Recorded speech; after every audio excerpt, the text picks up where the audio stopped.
The blizzard hit Nora Whitmore's cabin on the third night of January 1874, and by 2 in the morning when the temperature had dropped to 31 degrees below zero, her 7-year-old son Owen lay burning with fever while wind screamed through gaps in the log walls. Inside that small structure, 15 miles west of Helena, Montana territory, Nora didn't need to step outside to reach firewood. She opened the door to what her neighbors had mockingly called the shed that swallowed the cabin and pulled 3 split logs from a stack that stood bone dry and within arm's reach, protected by the extended roof structure she'd built around the entire dwelling. While other homesteaders in the valley fought through waist-deep drifts to reach wood piles buried under snow, she fed her stove without exposing her sick child to killing cold. The innovation that had drawn ridicule 6 months earlier was now keeping her family alive. But I'm getting ahead of myself. To understand how a 31-year-old widow with 3 children, $18 in a land claim, came to build something that would change frontier architecture across Montana territory, you need to know where she started. And she started about as low as a person could get and still be breathing. Nora Whitmore arrived in Montana territory in the spring of 1873 with 3 children, $47, and a land claim her husband had filed 2 weeks before a mine accident took his life. She was a woman of average height with dark auburn hair she kept braided and pinned tightly at the base of her neck away from work and tools. Her face was angular, all sharp cheekbones and a straight nose that gave her a severe appearance, until she smiled, which was rare those days. She wore a simple gray work dress patched at the elbows with a leather apron her father had given her years ago when she'd worked in his factory. Her hands were already calloused from the journey, West's fingernails cut short practical. The homestead sat in a narrow valley where Prickly Pear Creek cut through pine-covered hills, surrounded by families who'd survived at least one full winter and viewed newcomers with the skepticism earned through hardship. The wagon rattled to a stop in front of a cabin that looked more like a suggestion than a structure. 16 feet by 20 feet of hand-hewn log gaps between them, wide enough to see daylight, a roof that sagged in the middle like a tired horse's back. The door hung crooked on leather hinges. One window, no glass, just an old blanket nailed across the opening. Nora sat on that wagon seat for a long time looking at what was supposed to be her new home. Her daughter Iris, 9 years old, going on 30, sat beside her with 4-year-old Finn on her lap. The girl had her mother's auburn hair, but wore it loose down her back in a single braid, and her green eyes held a seriousness that made her look older than her years. She wore a faded blue calico dress, too small, now the hem ending above her ankles. Owen 7 stood in the wagon bed holding the side rail with both hands. The boy had sandy brown hair that stuck up in the back no matter how much his mother tried to smooth it down, and freckles across his nose. He wore brown canvas pants and a shirt that had belonged to his father's sleeves rolled up multiple times. "Mama," Iris said quietly, "is that it?" Nora didn't answer right away.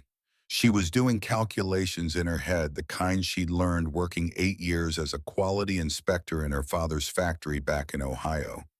Structural integrity, material degradation, probability of collapse. The numbers weren't encouraging. "That's it," she finally said. "It's small," Owen observed. "It's what we have." She climbed down from the wagon, her boots sinking into spring mud that smelled of pine needles and something wilder she couldn't name. The air here was different from Ohio, thinner, colder even in May. It made her lungs work harder, made her heart pound in her chest like it was trying to remind her she was still alive, even if Henry wasn't. The cabin measured exactly 16 feet by 20 feet.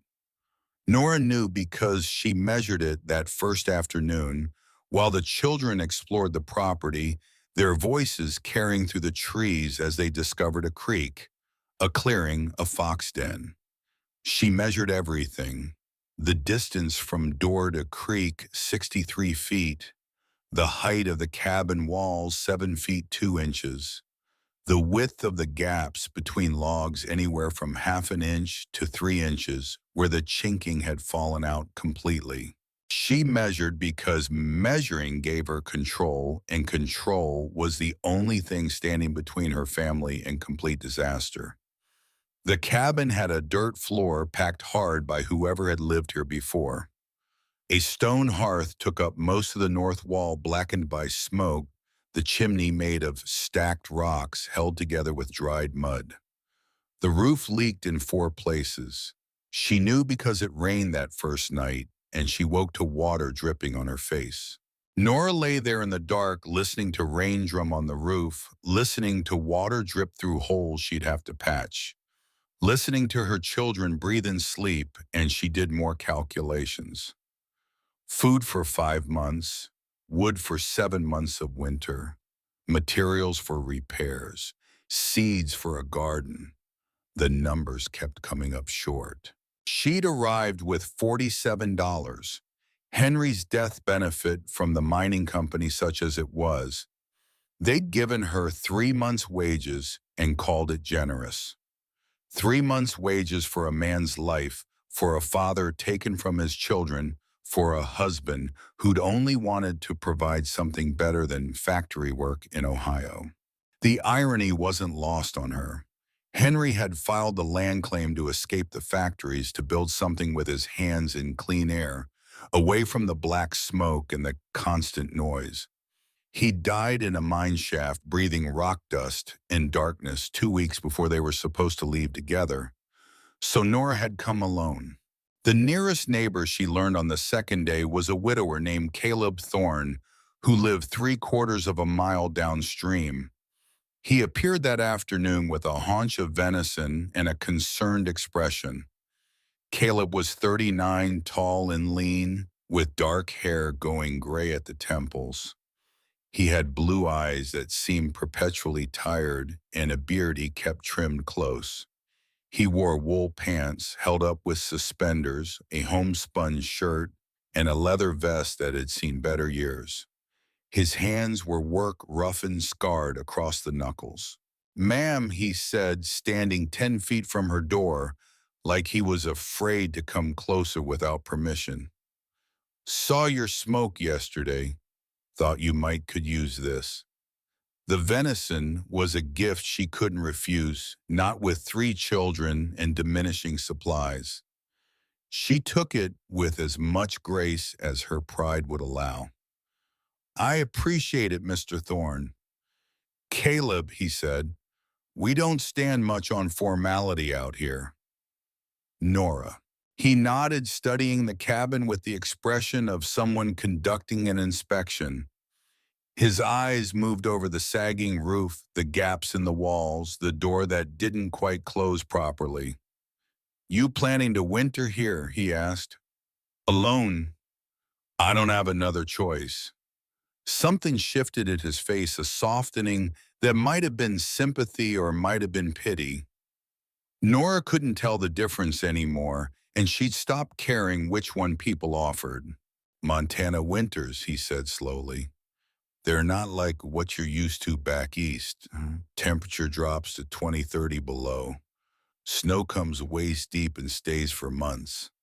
Wind'll cut through gaps in those walls like a knife. I'll patch them. And firewood. You'll need 8 cords minimum. That's stacked 4 feet high, 4 feet deep, 8 feet long. You'll need to do it 8 times. Pine burns fast. You'll go through a cord every 3 weeks once it gets cold." Nora had already done these calculations, lying awake the previous night, listening to rain drip through the roof. 8 cords. She knew what that meant. roughly 900 individual pieces of firewood, each one requiring multiple axe strokes and considerable strength. "I'll manage," she said. Caleb looked at her for a long moment. Then he nodded slowly, setting the venison on the step where the children could reach it. "My boy's 8, he said. "If your daughter ever wants to bring him by mine, could use the company. Lost his mother 2 years back. Gets lonely." "I'll remember that." He touched his hat and left, and Nora watched him go, thinking about what he hadn't said. That he thought she'd fail. That he was already calculating how long before she gave up and left before Winter claimed another family too stubborn or too desperate to see reason. She spent that first month patching the roof with split shakes, filling chinking gaps with moss and clay. Iris helped gather stones for a better hearth, while Owen hauled water from the creek in a bucket that was too heavy for him, but he carried anyway. Finn mostly stayed out of the way and occasionally handed up tools, which was about all you could ask of a 4-year-old who wore pants held together with more patches than original fabric and whose blonde hair always seemed to have pine needles stuck in it.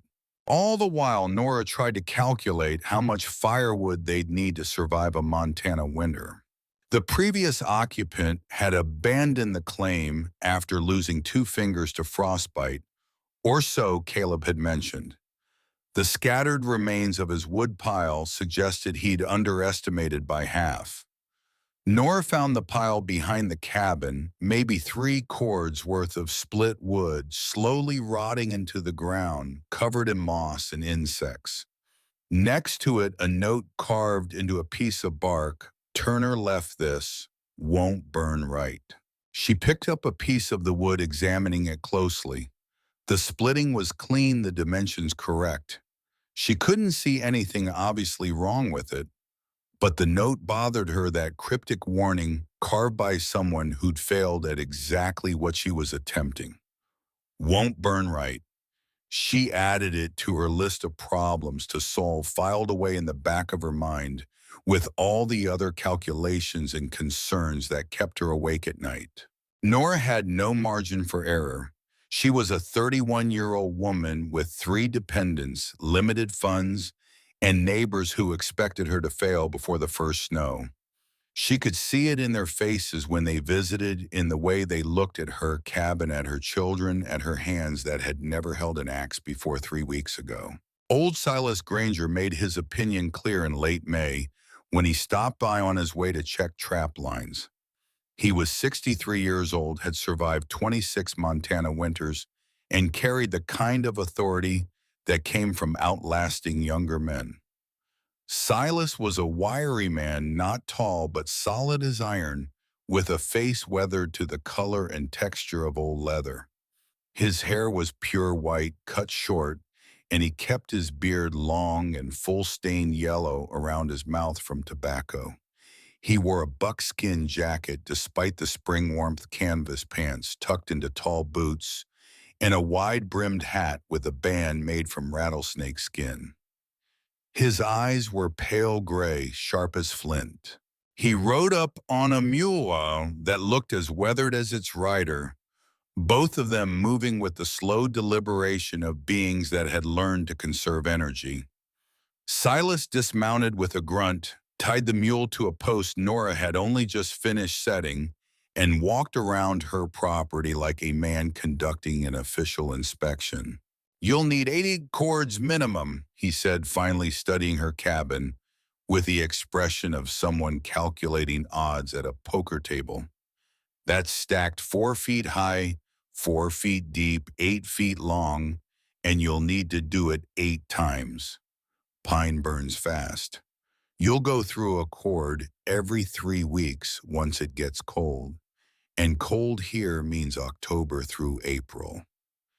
He spat tobacco juice into her newly cleared garden plot and shook his head. "A woman alone can't cut that much timber and 10 children and keep a garden. You'd best find a husband or head back to wherever you came from before you get those kids killed." Nora had grown up in Ohio where her father ran a sawmill and she knew timber. She also knew that 8 cords meant cutting, splitting, and stacking roughly 900 individual pieces of firewood, each one requiring multiple axe strokes and considerable strength. The math was brutal but clear. She couldn't cut that much wood and also hunt garden preserve food, maintain the cabin, and watch 3 children in country where a moment's inattention could mean a rattlesnake bite or a fall into the creek. She needed a solution that didn't require her to be in 2 places at once. But what Silas Granger didn't know, what none of them knew yet, was that Nora Whitmore had spent 8 years inspecting boiler wells and pressure vessels in her father's factory. She understood stress loads and material properties. She could calculate heat transfer and energy efficiency in her head, while other people were still trying to understand the question. "Mr. Granger," she said, keeping her voice level and professional, the same tone she'd used when rejecting substandard materials from suppliers who thought a woman couldn't possibly understand metallurgy. "I appreciate your concern, but I know timber. I grew up in a sawmill. I understand BTU values and moisture content." Silas stared at her like she'd started speaking a foreign language. "BTU what now?" "British thermal units. It's a measurement of heat energy. Pine at 20% moisture content produces approximately 14.3 million BTUs per cord. Pine at 40% moisture produces approximately 10 million. The difference is substantial." She could see him trying to decide if she was brilliant or insane. Most people in her experience settled on insane first and only reconsidered later when proven wrong. "Book learning won't keep you warm, Mrs. Whitmore," he said finally. "Muscle will, and you don't have enough." He mounted his mule and rode away, and Nora stood there watching him go, thinking about muscle and mathematics and which one actually mattered when survival was at stake. The idea came to her in early June while she was splitting rounds near the cabin. Rain had started suddenly, the way it does in mountain country. No warning except maybe the way the birds went quiet. She'd rushed to cover the woodpile with canvas, but water had already soaked into the split pieces on top. By the time she got the canvas secured, 30 pieces were wet through. That night, trying to burn the wet wood, the cabin filled with smoke. Thick, choking smoke that made the children cough and her eyes water. Wet wood meant smoke instead of heat, and smoke meant wasted fuel in a cold cabin. She'd spent the next 2 days moving the entire pile under the eave on the cabin's south side where the extended roof provided some protection. But the eave only covered about 4 feet of ground, and she needed space for 8 cords. That's when she looked at the cabin itself and realized the structure was the solution. What if she built the woodshed around the cabin instead of separate from it? She could extend the roof line outward by 6 feet on all 4 sides, creating a covered corridor that would keep firewood dry and accessible without requiring a separate trip outside. The extended roof would shelter the wood from rain and snow while allowing air circulation to season it properly. More importantly, it would put the fuel supply within immediate reach of the door, eliminating the need to fight through storms to reach a distant woodpile. The design would look unusual, certainly. A small cabin surrounded by a much larger roof structure, like a mushroom or a hat that didn't quite fit. But function mattered more than appearance when survival was at stake.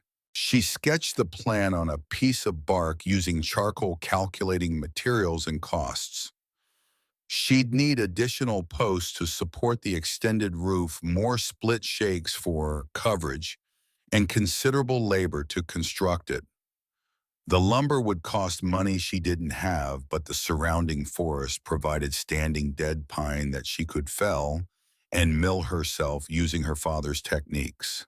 The project would take most of the summertime she'd otherwise spend cutting firewood in the traditional way.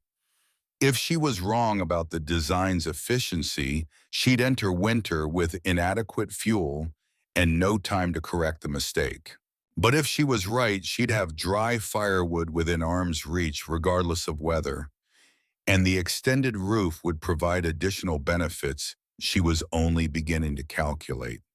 Protection from wind, reduced snow accumulation against the cabin walls, a covered workspace for tasks that currently had to be done in the open. The more she thought about it, the more sense it made. But she needed supplies, and supplies cost money. The trading post in Unionville stood 7 miles east on a road that became impassable for weeks at a time during winter. The town itself was a collection of 11 buildings optimistically called Unionville by people who apparently hoped naming it something grand would make it so. Nora made the trip on a Tuesday morning in late June, leaving the children with Caleb Thorne, who'd offered to watch them for a few hours. The walk took her 3 hours, her boots raising dust on the dry road, the sun already hot at 9 in the morning. Mabel Kinsley ran the trading post with an efficiency that bordered on ruthless. She was 52 years old, had buried 2 husbands, and had survived by being shrewd rather than sentimental. Mabel was a solid woman, broad-shouldered with steel gray hair she wore in a tight bun at the crown of her head. Her face was round, heavily lined around the mouth and eyes, and her expression suggested she'd stopped being surprised by human stupidity decades ago. She wore a black dress, always black, with a white collar that she kept spotlessly clean despite the dust of the frontier. Her fingers were thick, strong, adorned with 2 gold rings from her deceased husbands. The store smelled of leather and coffee and something else, something sharper that might have been money or might have been desperation. Mabel stood behind a counter worn smooth by years of transactions, weighing out 16-penny nails on a scale with the precision of someone who counted every ounce. "Heard about your building project," Mabel said without looking up. "Folks are talking. They're saying you're wasting time on foolishness when you should be cutting wood like everyone else." Nora had learned not to rise to bait. She waited. Mabel looked up, her dark eyes sharp and calculating. "You know what happens to people who try to reinvent the wheel out here? They end up buying supplies from me on credit they can't repay, and then I own their claim. I've got 4 properties already from people who thought they were smarter than experience." The comment stung because it contained truth. Henry had left debts. Small ones, but in a place like this, all debts were significant. "I need $9 worth of nails," Nora said evenly. 16 penny. $9. Mabel made a notation in a ledger. "You got $9. I have 18. 18 total, or 18 left after the nails. 18 total." Mabel's expression didn't change, but something shifted in her eyes. Calculation. Assessment. "Your late husband," she said slowly, "he owed me $31 for supplies he bought last year. Spring of '72 before the accident. I've been patient. But that land you're sitting on, if you can't make this work, if you default on what's owed, I'll need that property." The words hit Nora like weighty cold water. $31. Henry had never mentioned it. Had he known how close they were to losing everything? Had he died carrying that worry, that knowledge that he'd put his family at risk? "I didn't know about that debt," Nora said quietly.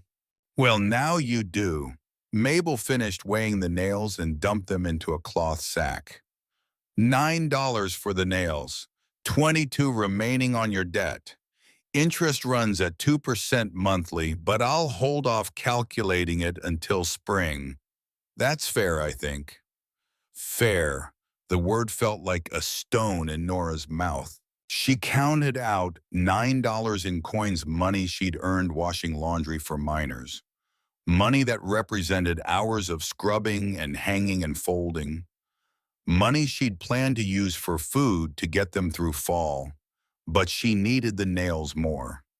"We're square on the nails," Mabel said, making another notation. "But Mrs. Whitmore builds smart, because if you fail this winter, that land becomes mine, and I will take it." Nora walked back to the cabin with 9 pounds of nails in her pack and a debt she hadn't known existed weighing on her mind. $31 might as well have been 300. She had $9 left. $9 for food, for supplies, for everything 3 children needed between now and winter. She'd committed to building the extended roof, committed to a design that would consume her entire summer. And if it failed, she wouldn't just be starting winter with insufficient firewood. She'd be starting winter having lost the time she needed to cut firewood the traditional way, and she'd lose the land. Lose the only thing Henry had managed to give them before he died. That night, after the children were asleep, Iris found her sitting on the cabin step, looking at the forest that surrounded them on 3 sides. The girl sat down beside her without saying anything, just pressed her small shoulder against Nora's arm. "Mama," she said after a while, "why are you crying?" Nora hadn't realized she was. She wiped her face with the back of her hand. "Sometimes being brave means being scared and doing it anyway, sweetheart. Are we going to be okay?" It was the question Nora asked herself every night. The question she didn't have an answer to. "I'm going to make sure we are," she said instead. Iris nodded, accepting this non-answer the way children do when they know pushing for more will only cause pain. "Can I help build the shed?" "You already help every day. I mean really help, not just handing you things. I'm strong enough to dig." Nora looked at her daughter in the fading light, this 9-year-old girl who'd lost her father and crossed half a continent and never once complained about any of it. Strong enough to dig, strong enough to carry weight that no child should have to carry. "Yes," Nora said, "you can really help."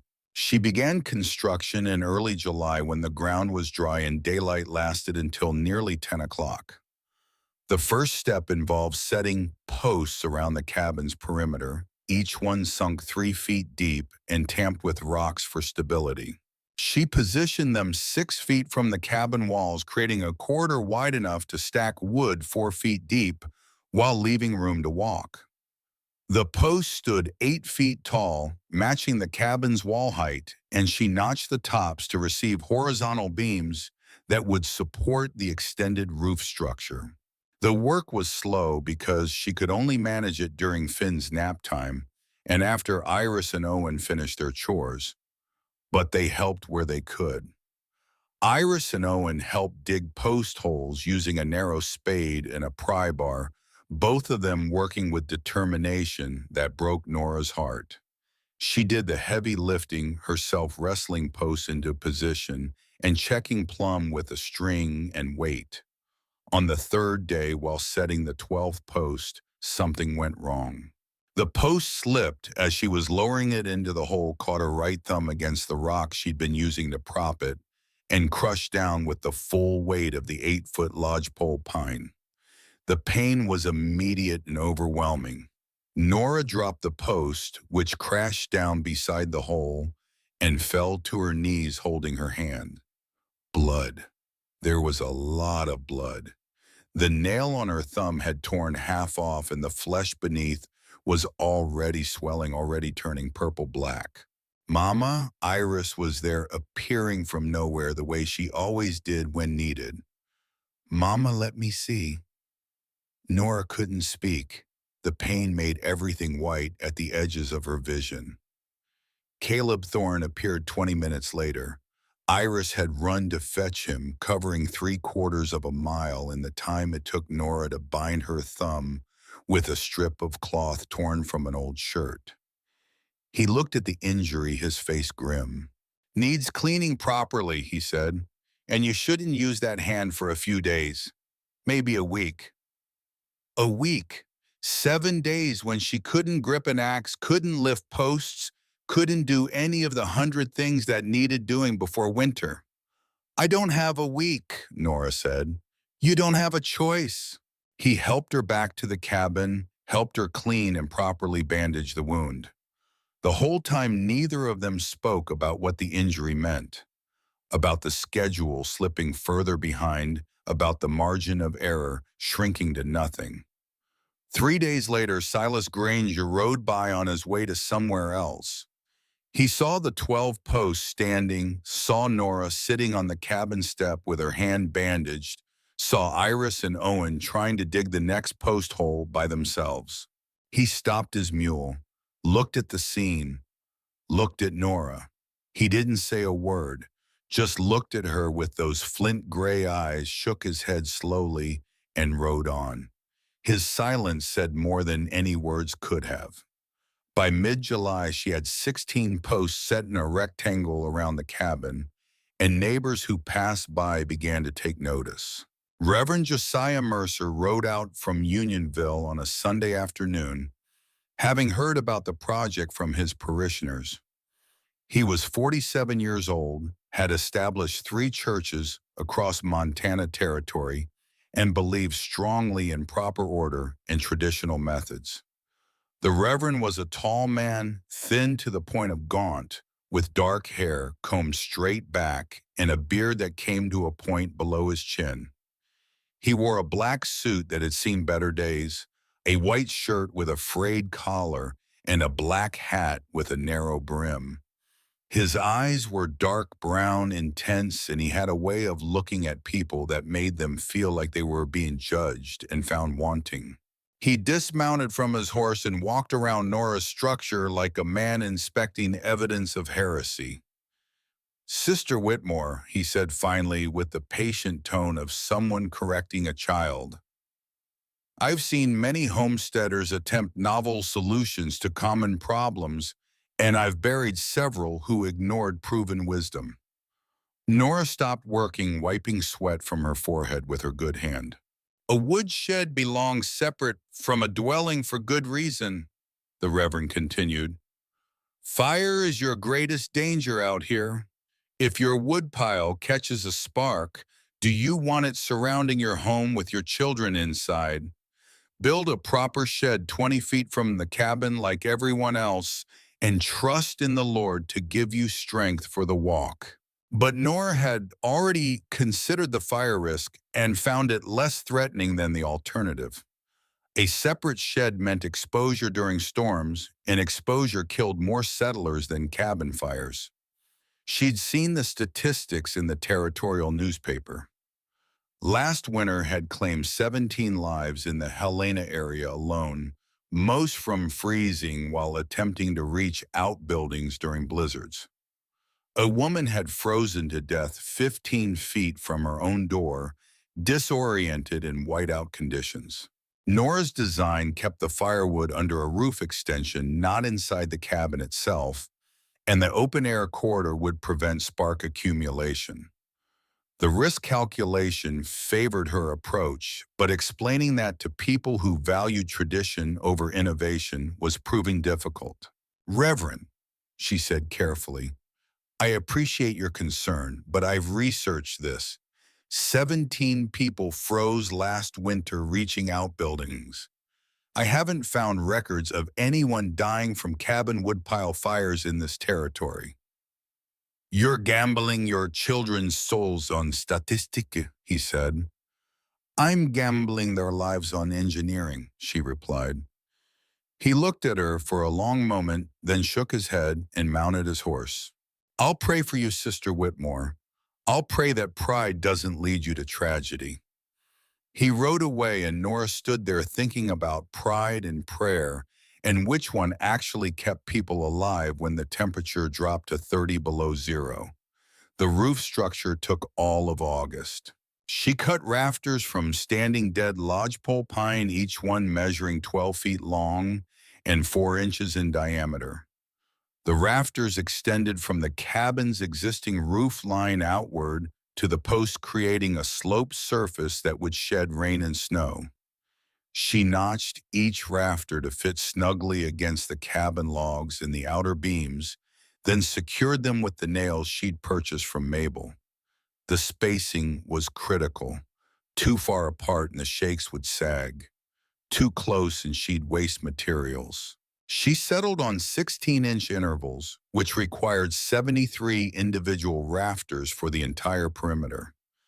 Cutting, fitting, and securing each one took approximately 2 hours, which meant she was working from dawn until well after dark most days. Iris proved surprisingly capable with a draw knife stripping bark from rafters, while Owen hauled them into position.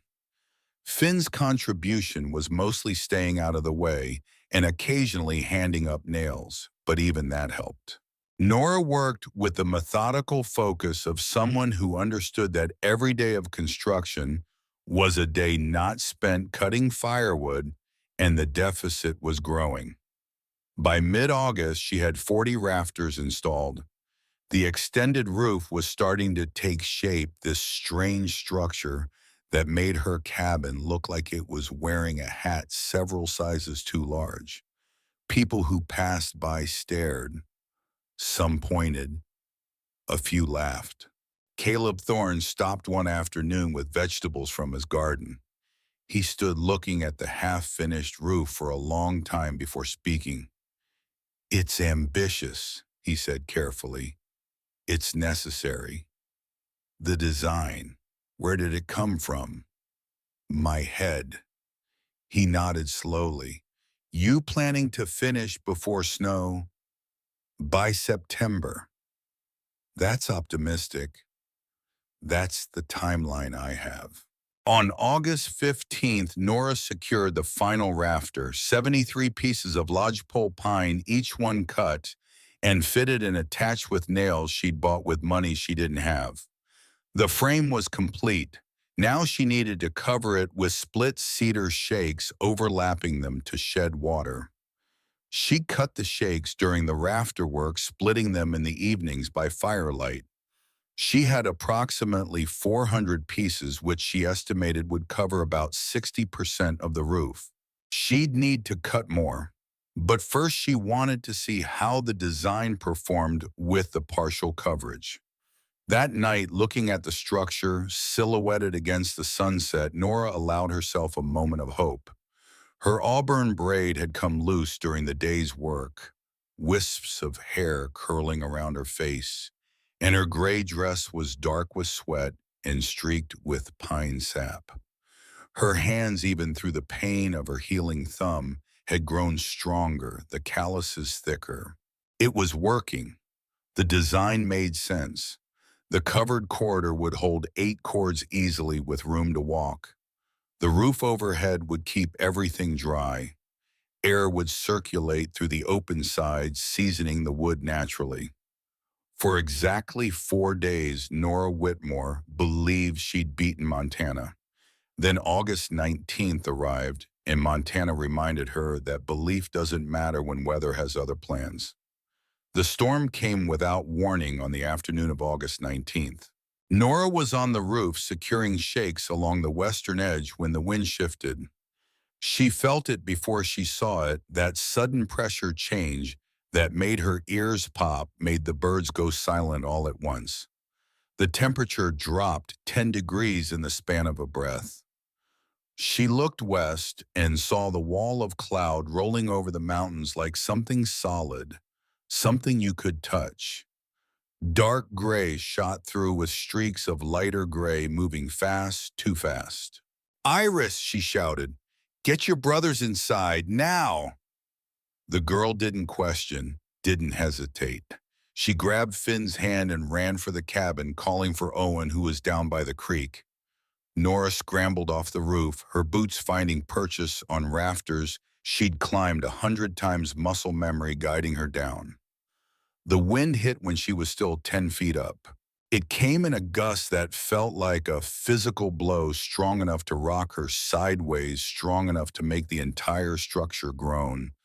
Nora grabbed a post and held on her injured thumb, screaming in protest while the wind tried to peel her off the cabin like bark from a tree. Then came the rain. Not rain, actually. Rain implies something that falls. This came horizontal, driven by wind that had to be gusting to 60 miles per hour, maybe more. It hit the partially covered roof like buckshot hammering against the shakes she'd just secured. Nora made it to the ground and ran for the cabin door. The wind fought her for every step, trying to push her sideways, trying to knock her down. She got inside and slammed the door, throwing the bar across to hold it shut. The children were huddled together near the hearth, Iris holding both boys, her green eyes wide with fear. "It's just a storm," Nora said, trying to sound calmer than she felt. "It'll pass." But even as she said it, she heard the sound that made her blood run cold. The crack of splitting wood. She looked up at the ceiling at the rafters she'd spent weeks cutting and fitting and securing. They were flexing, moving with the wind, the whole structure bowing under pressure she hadn't calculated for. Another crack, louder this time. Then a sound like a gunshot as one of the rafters snapped completely. Through the gaps in the walls, Nora could see shakes tearing off the roof. Not one or two, dozens. The wind was peeling them off in strips, sending them flying across the clearing like wooden birds trying to escape. The storm lasted 90 minutes. When it finally passed, when the wind died down to something merely strong instead of catastrophic, Nora opened the cabin door and looked at what remained of 6 weeks' work. 8 rafters had snapped completely. Maybe 20 more showed cracks or splits that would fail under snow load come winter. And the shakes, the 400 pieces of split cedar she'd painstakingly attached, at least 40% of them were gone. Just gone, scattered across the valley or broken into pieces too small to salvage. But the worst part, the part that made Nora's knees go weak, was the firewood. She'd already stacked 1.5 cords under the partial roof wood she'd cut and split during breaks from construction. Dry wood properly seasoned, stacked with gaps for airflow. The storm had soaked it through. Every piece was wet water pooling between the splits, dripping onto the ground. Weeks of drying undone in 90 minutes. That wood was now useless until it could season again, which would take 4 weeks minimum in good weather. She was back to 0 cords with less time. Nora stood there in the aftermath, rain dripping from her hair, her clothes soaked through, and did the mathematics. 12 days to rebuild the damaged sections. 12 days when she couldn't cut firewood. The wet wood needed 4 weeks to dry, and she'd have to restack it after repairs were done. August was half over. September and October gave her maybe 10 weeks before serious cold, 8 weeks before snow could shut her in for days at a time. She needed 5.6 cords. She had 0. That meant cutting, splitting, and stacking 5.6 cords in 10 weeks. 0.56 cords per week. 76 pieces of firewood per week every week, while also hunting and gardening and keeping 3 children fed and safe. It was barely possible when everything went right, and nothing was going right. Iris appeared beside her, the girl's face pale but composed, her braid dripping water down her back. "Mama, what do we do?" Nora opened her mouth to answer and found she didn't have one. For the first time since Henry died, for the first time since she decided to come to Montana and make this impossible thing work, she didn't know what to do. She sat down on the cabin step, right there in the mud and the rain, and put her face in her hands. "Mama," Iris's voice was smaller now, frightened. "I killed us, Iris. Mr. Granger was right." The girl sat down beside her, pressed close like she used to do when she was younger, and storms scared her. Papa used to say storms test whether you built it right, Iris said quietly. He said if something breaks, you just build it stronger the next time. Nora looked at her daughter through tears she couldn't stop. We don't have time to build it stronger. Then we build it faster. The simple logic of a 9-year-old who still believed problems had solutions. Nora wanted to tell her it wasn't that simple, wanted to explain about time and resources and the brutal mathematics of survival. But looking at Iris's face, at the determination there, the absolute faith that her mother would figure this out, Nora found she couldn't give up. Not yet. Not while her daughter still believed in her. Okay, Nora said, wiping her face with muddy hands. We build it faster. The next morning, she walked to Mabel Kinsley's trading post. It took 3 hours because a storm had turned the road into a river of mud. Her boots were caked with it by the time she arrived, her legs aching from pulling them free with each step. Her gray dress was brown to the knees, her leather apron streaked with clay. Mabel was behind the counter as always, counting money from a cash box, arranging coins in neat stacks. Her black dress was immaculate, her gray hair perfectly pinned. Mrs. Whitmore, she said without looking up, heard you had some weather yesterday. Word traveled fast in the territory, even bad news. Especially bad news. I need supplies, Nora said. $12 worth. Nails and rope. You got $12. No. Mabel stopped counting and looked up, her dark eyes unreadable. Then what do you have? I have a land deed. The words hung in the air between them. Mabel's eyes narrowed slightly, a predator catching the scent of weakness. You want to put up your land as collateral for $12 in supplies. I want credit. I'll pay it back by April 1st with interest. You already owe me $31 from your husband's debt. Now you want to add 12 more. That's $43, Mrs. Whitmore. Plus interest, call it 48 by spring. You got any idea how you're going to pay that? I'll find a way.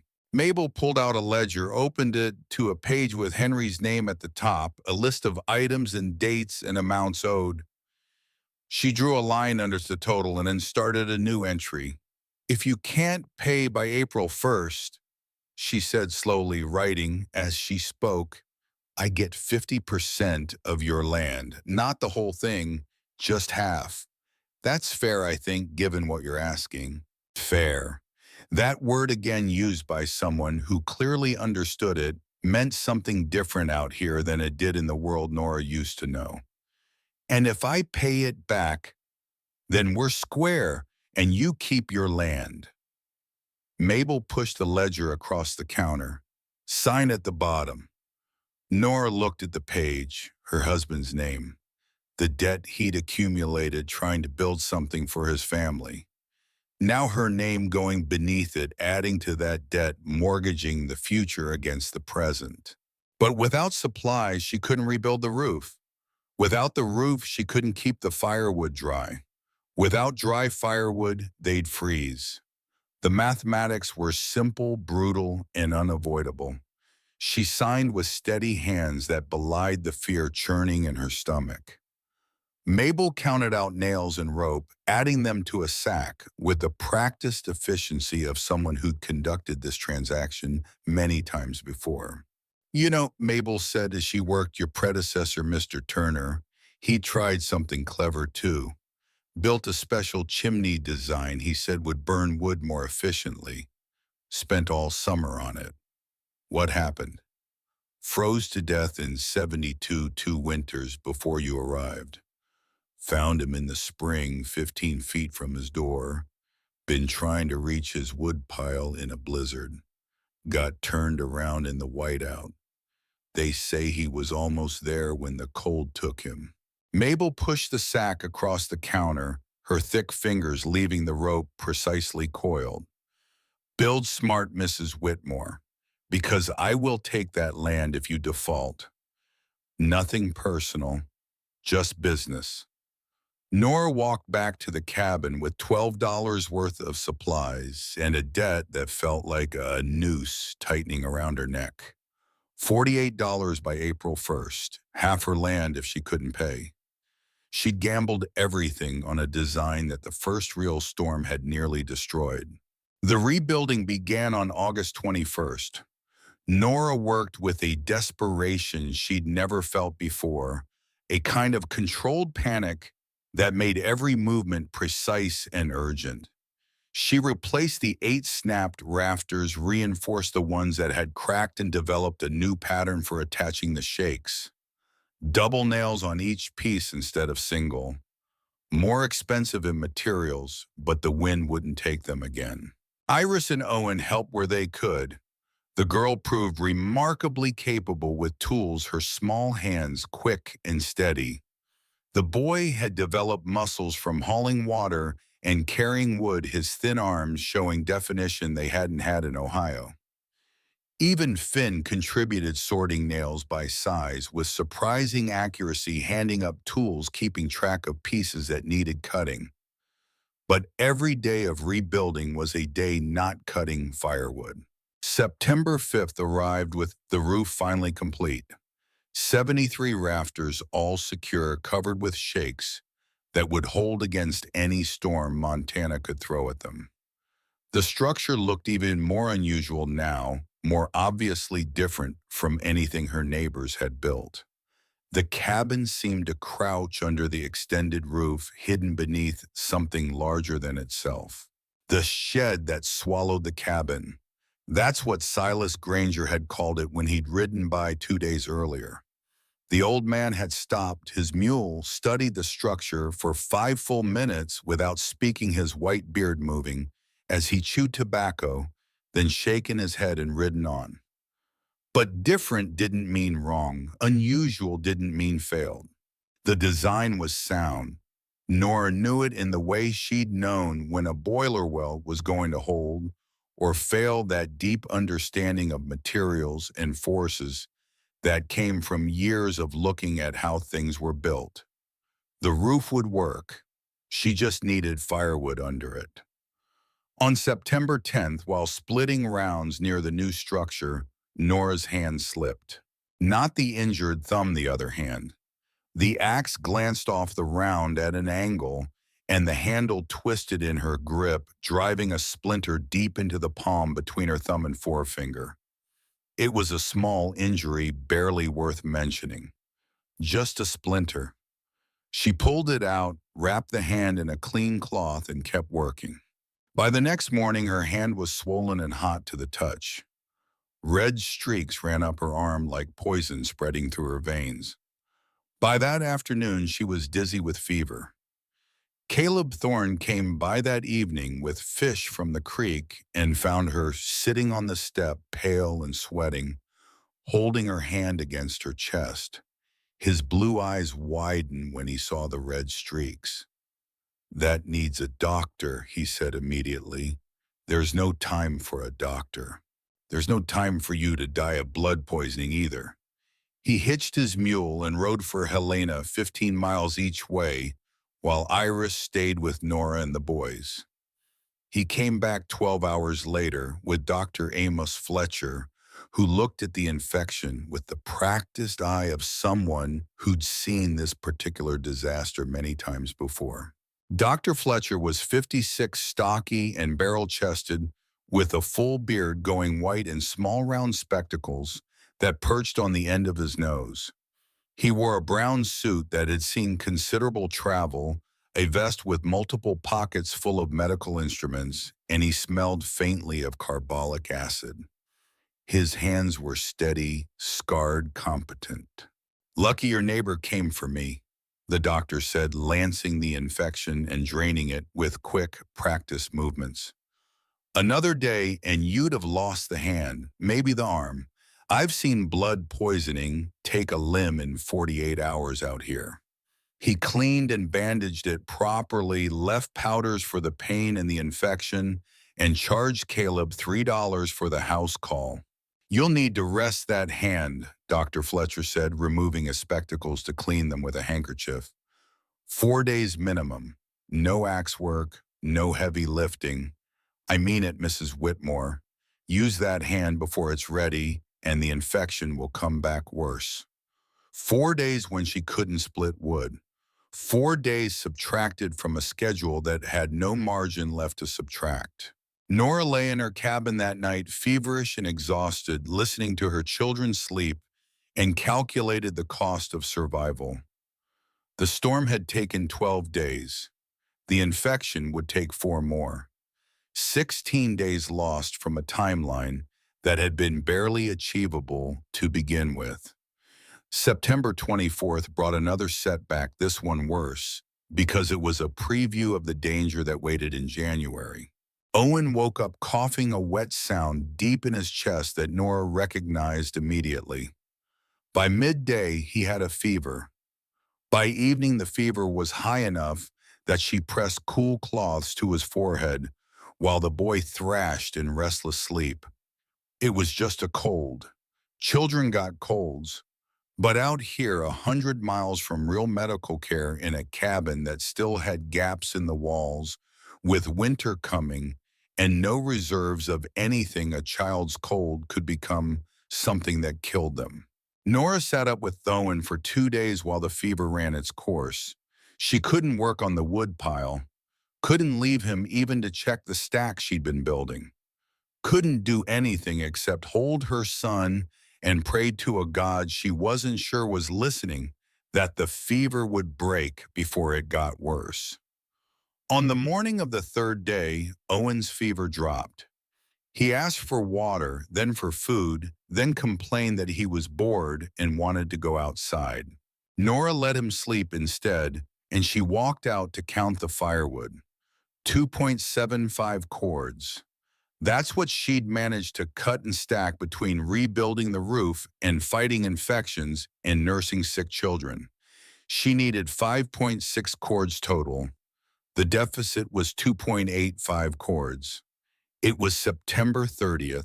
She had maybe 8 weeks before snow could trap them inside for days at a time. 0.35 cords per week. 46 pieces per week. She'd have to work faster, longer, harder than she'd been working. She'd have to be perfect. And perfection, Nora had learned, wasn't something Montana permitted. On October 5th, Silas Granger came back. This time he didn't just ride past. He stopped his mule, dismounted with a grunt that suggested his joints hurt, and walked directly to where Nora was splitting rounds, her movements mechanical, exhausted.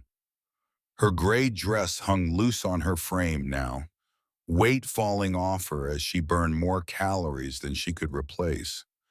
"How much you got stacked?" he asked without preamble, his pale eyes assessing the pile. 2.75 cords. Need 5.6. She was surprised he remembered her calculation. Surprised he'd been listening that day back in May when he'd told her she'd fail. Yes. Silas studied the wood pile, the extended roof, the whole unusual structure she'd built. Then he looked at her, really looked in a way that made Nora feel like he was seeing something she hadn't intended to show. Her exhaustion, her desperation, her fear. "I got half a cord in my wagon," he said, gesturing to where his mule stood hitched to a loaded wagon she hadn't noticed in her fatigue. "Been meaning to bring it by." "Mr. Granger, I can't accept charity." "Didn't say it was charity. Said I'm bringing it by. $6 if you want to call it fair. Or you can work it off next spring fixing my north fence. Your choice." Nora had $3 left from the 9 she'd had after buying nails. $3 that was supposed to buy food for the next month. "I have $3, she said, her voice quieter than she intended. Then you'll owe me $3 worth of fence work. I'll take the cash now for the rest. It was debt. More debt piled on top of debt. Another thing she'd have to work off next spring, another obligation hanging over her head. But it was also half a cord of firewood she didn't have to cut, split, and stack. Half a cord that represented maybe 40 hours of work she could put toward the remaining deficit. She paid him the $3, counting out the coins with trembling fingers. Silas unloaded the wood without comment, stacking it carefully in the covered corridor where it would stay dry. He worked with the methodical precision of someone who'd stacked a lot of firewood in his life, creating gaps for airflow, ensuring stability. His buckskin jacket moved with practiced ease despite his age. When he finished, he stood looking at the structure again, and something in his weathered expression had changed.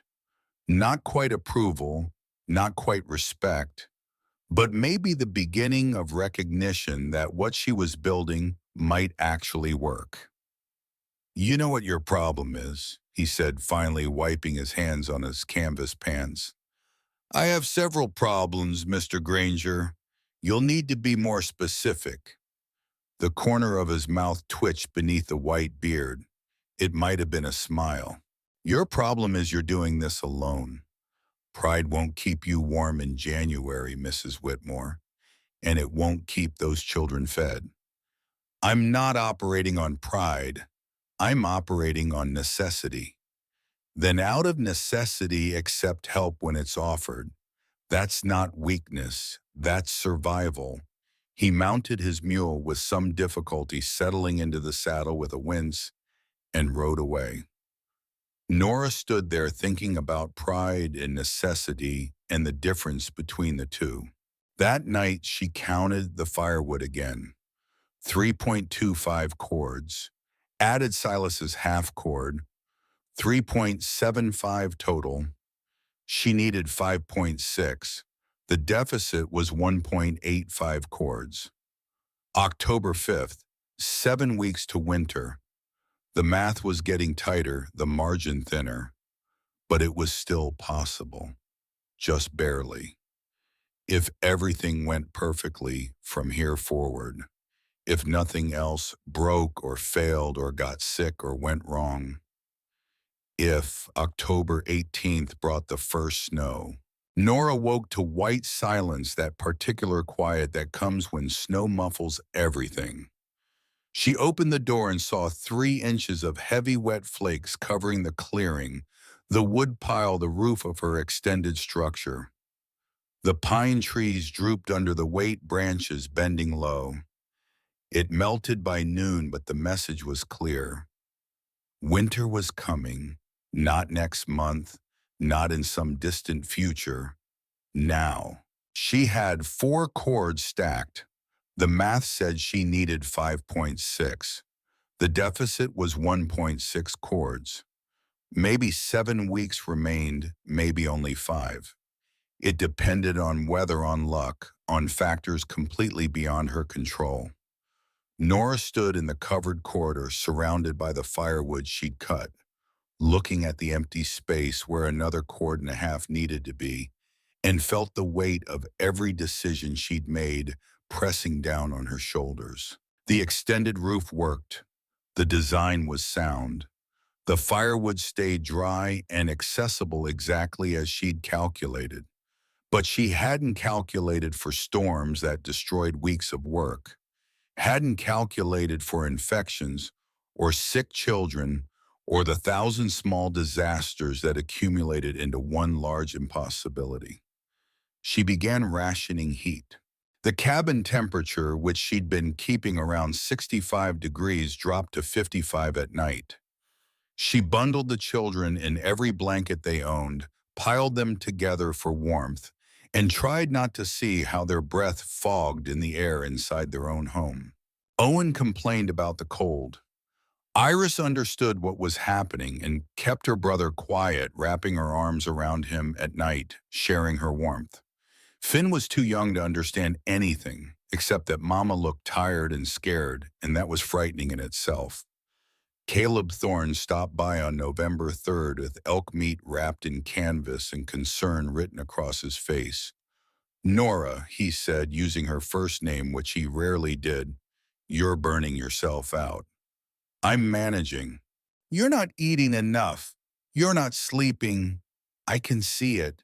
Your dress is hanging off you like a scarecrow's clothes. I'm fine. He looked at her for a long moment, his blue eyes searching her face, then at the woodpile, then back at her. How short are you? There was no point lying. He could count as well as she could. 1.6 cords. That's 5 weeks of cutting if everything goes perfect. And it's November. Nothing goes perfect in November. I'll make it work. Let me help, really help. I've got wood. I've got time. I can bring you another cord, maybe 2, and you'd be safe for the winter. It was generosity she couldn't accept, wouldn't accept, because accepting it meant admitting she couldn't do this herself, couldn't provide for her children, couldn't make good on every calculation and plan and promise she'd made. Thank you, she said, but no. Caleb looked frustrated the first time she'd seen that particular expression on his normally calm face. A muscle worked in his jaw beneath his close-trimmed beard. This isn't pride talking anymore, Nora. This is stubbornness. There's a difference. Maybe there is, but it's my stubbornness. He left the elk meat wrapped in canvas on her step and rode away on his mule, and Nora went back to splitting rounds, working until her hands bled through the calluses and her back cramped, working until Iris came out and physically took the axe from her hands and told her to stop to eat to rest. You're scaring me, the girl said, her green eyes bright with unshed tears. You're scaring all of us. Nora looked at her daughter and saw the truth. She was scaring them. The desperation showed in everything she did, the way she worked, until she couldn't stand the way she rationed food and heat and everything else, saving it all for the children while slowly starving herself. I'm sorry, Nora said, pulling Iris into a hug. Don't be sorry. Just stop trying to do everything alone. But alone was all she had. Alone was what she'd chosen when she'd refused Caleb's help, when she'd decided she needed to prove something to the valley, to Montana, to herself. November 8th brought Caleb Thorne back, this time with a wagon full of split firewood. A full cord, maybe more neatly stacked in the wagon bed. Each piece cut to uniform length, split clean, the work of someone who knew timber. Before you say no, he said before she could speak, let me explain something. My Sarah, she died because I couldn't keep the cabin warm enough during her pneumonia 2 winters back. The cold got into her lungs and never left. I've spent every day since then wondering if I'd just had more wood, better wood if I'd built the shed closer or stacked it different, if she'd still be alive. He looked at Nora with an intensity that made her uncomfortable, his blue eyes holding hers. Your daughter Iris taught my boy to read. She comes by twice a week and works with him on his letters. He can write his name now, his whole name, because of her. So this isn't charity, this is payment. This is me settling a debt for something more valuable than money. It was a lie, and they both knew. Nobody paid a cord of firewood for reading lessons. But it was a lie offered with such careful dignity that refusing it would be its own kind of cruelty. Half a cord, Nora said finally, the words costing her more than she wanted to admit. The other half you keep for your own winter. And next spring I split 2 cords for you in return. That's the deal. That's not necessary. That's the only way I accept. Caleb studied her face, reading something there in her angular features and the set of her jaw. in the way her auburn hair had come loose from its braid and curled around her temples. "All right," he said finally, "half a cord and spring labor in return." They shook hands on it, and he unloaded half the wood into her covered corridor, stacking it with the same care Silas had shown. The rest he kept in his wagon. As he worked, Nora did new calculations. 4.75 cords total now, against a need of 5.6. Deficit of 0.85 cords. November 8th. Maybe 4 weeks until snow could trap them inside for days at a time. Point 2. 1 cords per week. 28 pieces. It was achievable. Barely, but achievable. For the first time since the August storm, Nora allowed herself to believe she might actually make it. She spent the next 2 weeks in a cutting frenzy, working every hour of daylight and some hours after dark by firelight. The axe became an extension of her arms, the rhythm of splitting almost meditative. Iris and Owen helped split the smaller pieces. Finn carried kindling in his small arms. They worked as a unit, all of them understanding, without speaking, that this was the final push, the last chance to get ahead of winter. By November 22nd, Nora had 5.2 cords stacked under her extended roof. She was still short by .4 cords, but she was close. So close, she could almost taste victory. And there was still time, still maybe 2 or 3 weeks before serious cold would force her to burn wood faster than she could cut it. She could see the finish line through the exhaustion and the pain and the constant fear. Then November 28th arrived, and with it a conversation that would change everything.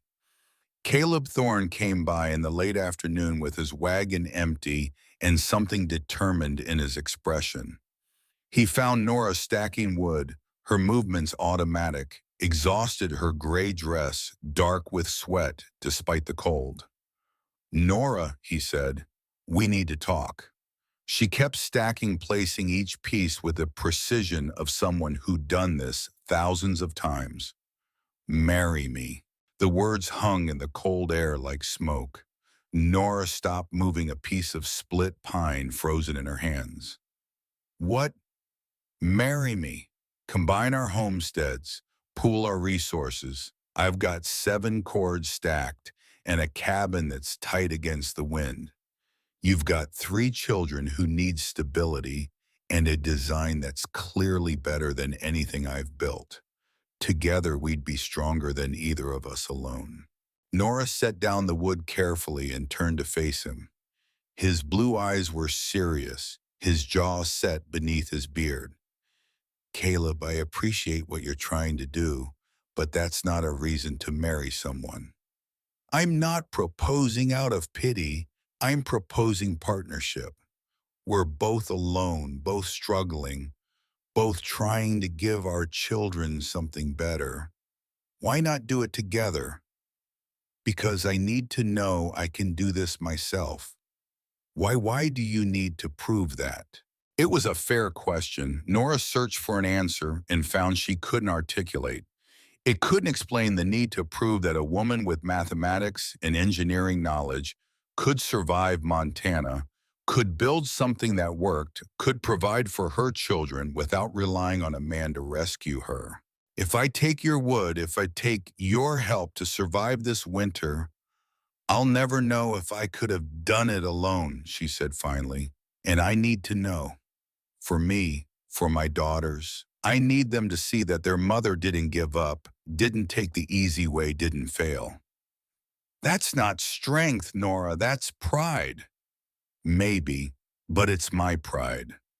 Caleb looked frustrated, the same expression he'd worn weeks earlier, his hands clenching and unclenching at his sides.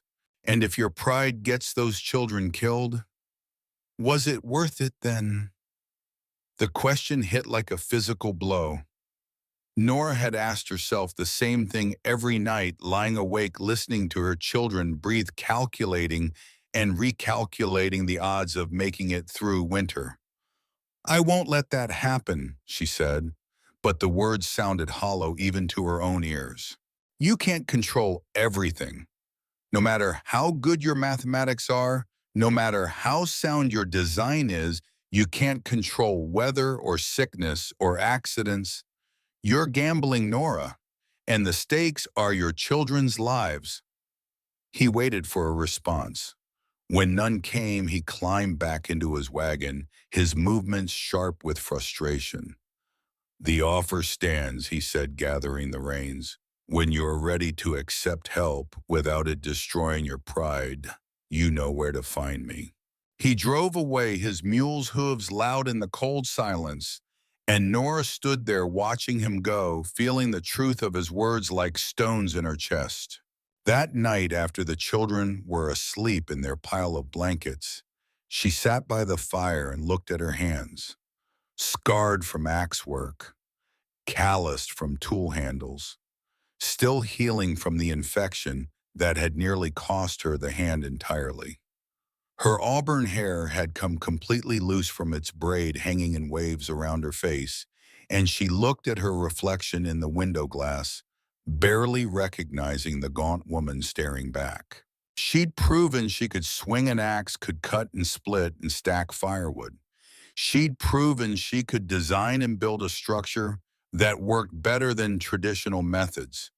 She'd proven a lot of things, but Caleb was right about one thing. She couldn't control everything, and stubbornness wasn't the same as strength. The question was whether she could accept help and still claim the victory as her own. Whether the achievement mattered if she didn't do it entirely alone. She was still thinking about it when sleep finally came, and she was still thinking about it when she woke the next morning to find Owen coughing again. The cough started small on the morning of November 28th, just a tickle in Owen's throat that made him clear it repeatedly. By afternoon, it had deepened into something wet and rattling, the sound echoing in the small cabin. By evening, the boy had a fever. Nora pressed her hand to his forehead and felt heat that made her stomach clench with remembered fear. Not dangerously high, yet maybe 99 degrees, but rising. And out here, with winter closing in and the nearest doctor 15 miles away, on roads that were already questionable, a child's fever was never just a fever. "Does your chest hurt?" she asked, smoothing his sandy brown hair back from his forehead. Owen nodded, his eyes glassy with fever, his freckles standing out stark against pale skin. "When you breathe in," another nod. "Pneumonia." The word hung unspoken in the air between them. Pneumonia killed more children in Montana Territory than anything else, turning simple colds into death sentences. When cabins couldn't stay warm enough, when parents couldn't afford doctors, when winter came early and stayed late. Nora made broth from the elk meat Caleb had brought. She wrapped Owen in blankets and kept him close to the fire. She did everything she'd learned to do, everything her mother had taught her before they'd left Ohio, and she prayed to a God she wasn't entirely sure existed that this would pass quickly. But even as she tended to her son, part of her mind was calculating. Days lost to nursing a sick child. Wood not cut. The deficit growing while the calendar marched toward winter and the temperature dropped and the snow kept threatening. She'd been so close. 5.2 chords stacked against a need of 5.6. 0.4 chords short. Maybe 2 more weeks of work, and she'd have been safe, would have proven that her design worked, that her calculations were sound, that a woman with knowledge and determination could survive Montana winter. Now Owen was sick and she couldn't leave him. Couldn't risk going out to split wood while he needed watching, while his fever could spike, while pneumonia could settle into his lungs and steal him away the way Sarah had been stolen from Caleb. November turned into December, with Owen's fever climbing and falling in cycles that terrified Nora more than if it had just stayed high. High fever you could treat with cool cloths and patience. Cycling fever meant the body was fighting something it couldn't quite defeat, meant the infection was getting stronger, digging deeper. The boy's cough worsened, becoming a deep bark that shook his thin frame. His breathing grew labored, each inhale requiring visible effort, his chest rising and falling, too fast, too shallow. Nora sat beside him through the long nights, listening to every breath, watching for the telltale blue tinge around lips and fingernails that would mean his lungs were failing. Iris helped with Finn keeping the younger boy quiet and occupied, understanding with that precocious wisdom that her brother was very sick, that Mama was fighting to keep him alive. The girl's green eyes held fear she tried to hide, but Nora saw it every time Iris looked at Owen. On December 20th, after 3 weeks of nursing Owen through the worst of it, after 3 weeks of watching her son struggle to breathe, after 3 weeks of no wood cutting at all, Nora finally allowed herself to count the firewood again. 5.2 cords, the same as before Owen got sick. She'd maintain but not gain, burning what little she could spare to keep the cabin at 60 degrees during the day, 55 at night warmer, near Owen's bed. She needed 5.6 cords minimum. The deficit was still zero point 0.4 cords. But now it was December 20th. Snow had fallen 3 more times, each storm leaving another few inches that melted slowly in the weak winter sun. The temperature at night was dropping into the teens regularly, sometimes single digits. The valley was locked in winter's grip. And she was already burning wood. Not much, just enough to keep the cabin barely warm enough for a sick child, but burning nonetheless. Approximately zero point 0.3 cords per week at her current rate. Nora sat on the cabin step in the cold afternoon light, her gray dress pulled tight around her thin frame, her breath fogging in air that smelled of pine and coming snow, and did mathematics that made her hands shake. Zero point 0.4 cords still to cut, maybe 3 weeks of weather that would allow cutting if she was lucky, if storms didn't come, if the temperature stayed above zero during the day, if Owen recovered enough that she could leave him for a few hours at a time, but she was burning 0.3 cords per week. 3 weeks of burning meant 0.9 cords consumed. She'd end up with 4.3 cords total going into January, February, March, and April, 4 months that would require approximately 5.2 cords at her planned burn rate to keep the cabin warm enough for survival. She was going to be almost a full cord short. Unless she burned less, unless she let the cabin get colder, unless she risked the children's health, especially Owen's fragile lungs, to save fuel, or unless she accepted help she'd already refused. 20 feet from her corridor, Caleb's wagon still sat where he'd left it after she'd turned down his proposal. The other half cord of firewood remained loaded in the bed, weathering through November into December. He'd made a point of leaving it there visible from her door, a daily reminder that help was available if she'd just swallow her pride and take it. 20 feet, that's all that separated her from having enough wood to make it through winter. 20 feet and the admission that she couldn't do this alone. Nora sat there for a long time looking at that wagon, at the wood stacked in its bed, while the sun dropped toward the mountains and the temperature fell with it, and Owen coughed weakly from inside the cabin. On December 22nd, alone after the children had gone to sleep, Nora had a conversation with herself that she'd been avoiding for weeks. She sat by the fire, the only light in the dark cabin, and asked herself the question Caleb had asked. Why did she need to prove she could do this alone? The answer, when it came, was complicated and simple all at once. Because her whole life, people had told her what she couldn't do. Couldn't understand engineering because she was a woman. Couldn't work in the factory because the work was too hard, too dangerous, required too much thinking that women's brains supposedly couldn't manage, couldn't possibly grasp concepts like thermodynamics or structural load because those were men's subjects, men's knowledge, men's work, men's world. Her father had believed in her, had taught her everything he knew about materials and forces and how things broke and why. He'd given her his surveying tools, his calculation tables, his respect. But her father had been one man in a world full of others who looked at her and saw only limitations, only weakness, only a woman playing at understanding things beyond her grasp. Henry had loved her, but he'd also tried to protect her from the harder truths of their life, had borrowed money and not told her, had made decisions without consulting her, had filed the land claim without asking if she thought Montana was where they should go, had meant well, but had fundamentally not trusted her to handle the full weight of their circumstances. Now she was in Montana building something nobody else had built using knowledge. Everyone said she shouldn't possess proving. Every day that mathematics didn't care about gender.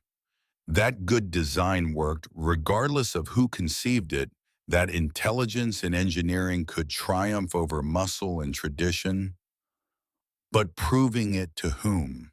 The neighbors who'd already made up their minds.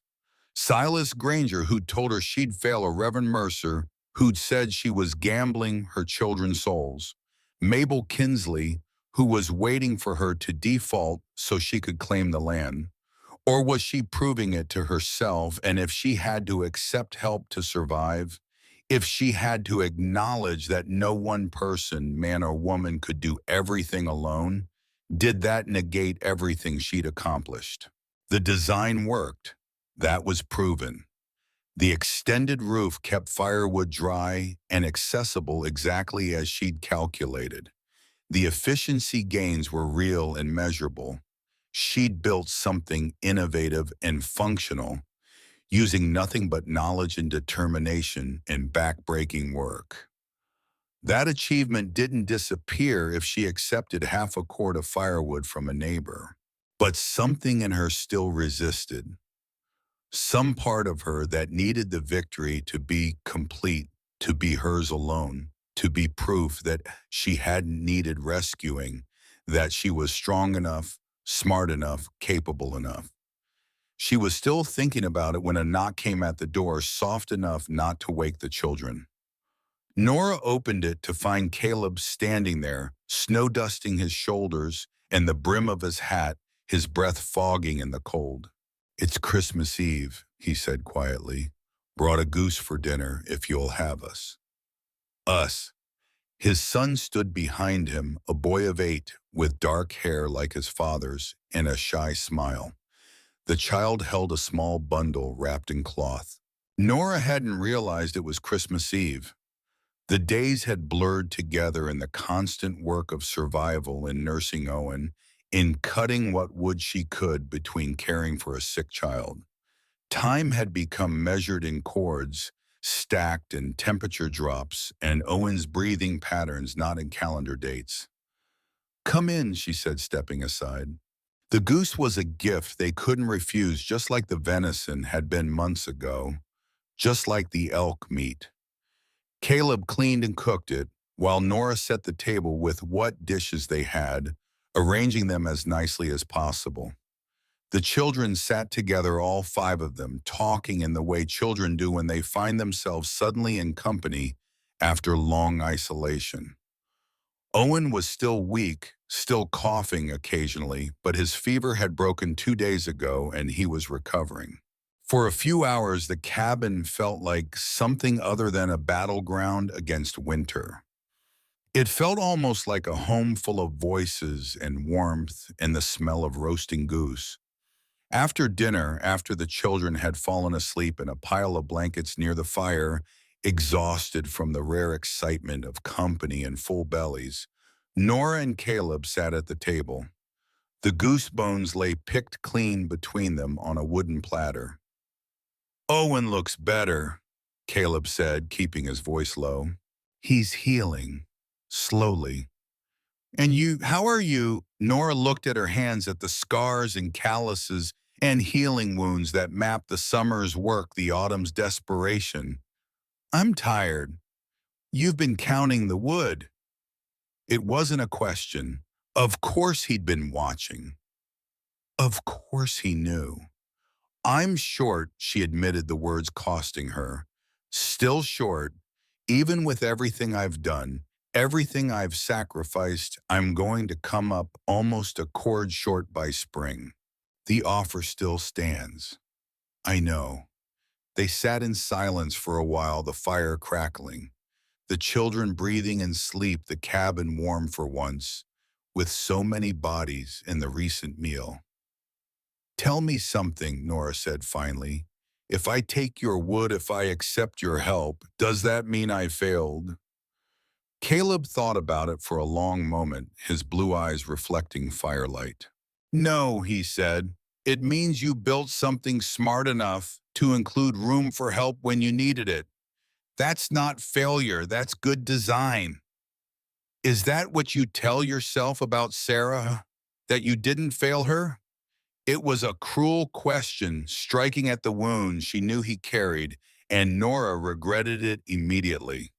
But Caleb didn't flinch, didn't look away.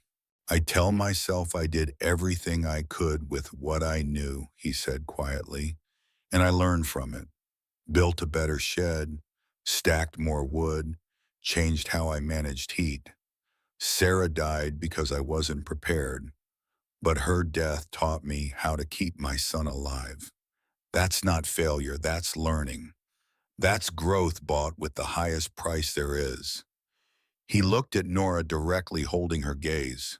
You built something revolutionary here, something that's going to change how people build in this territory for generations.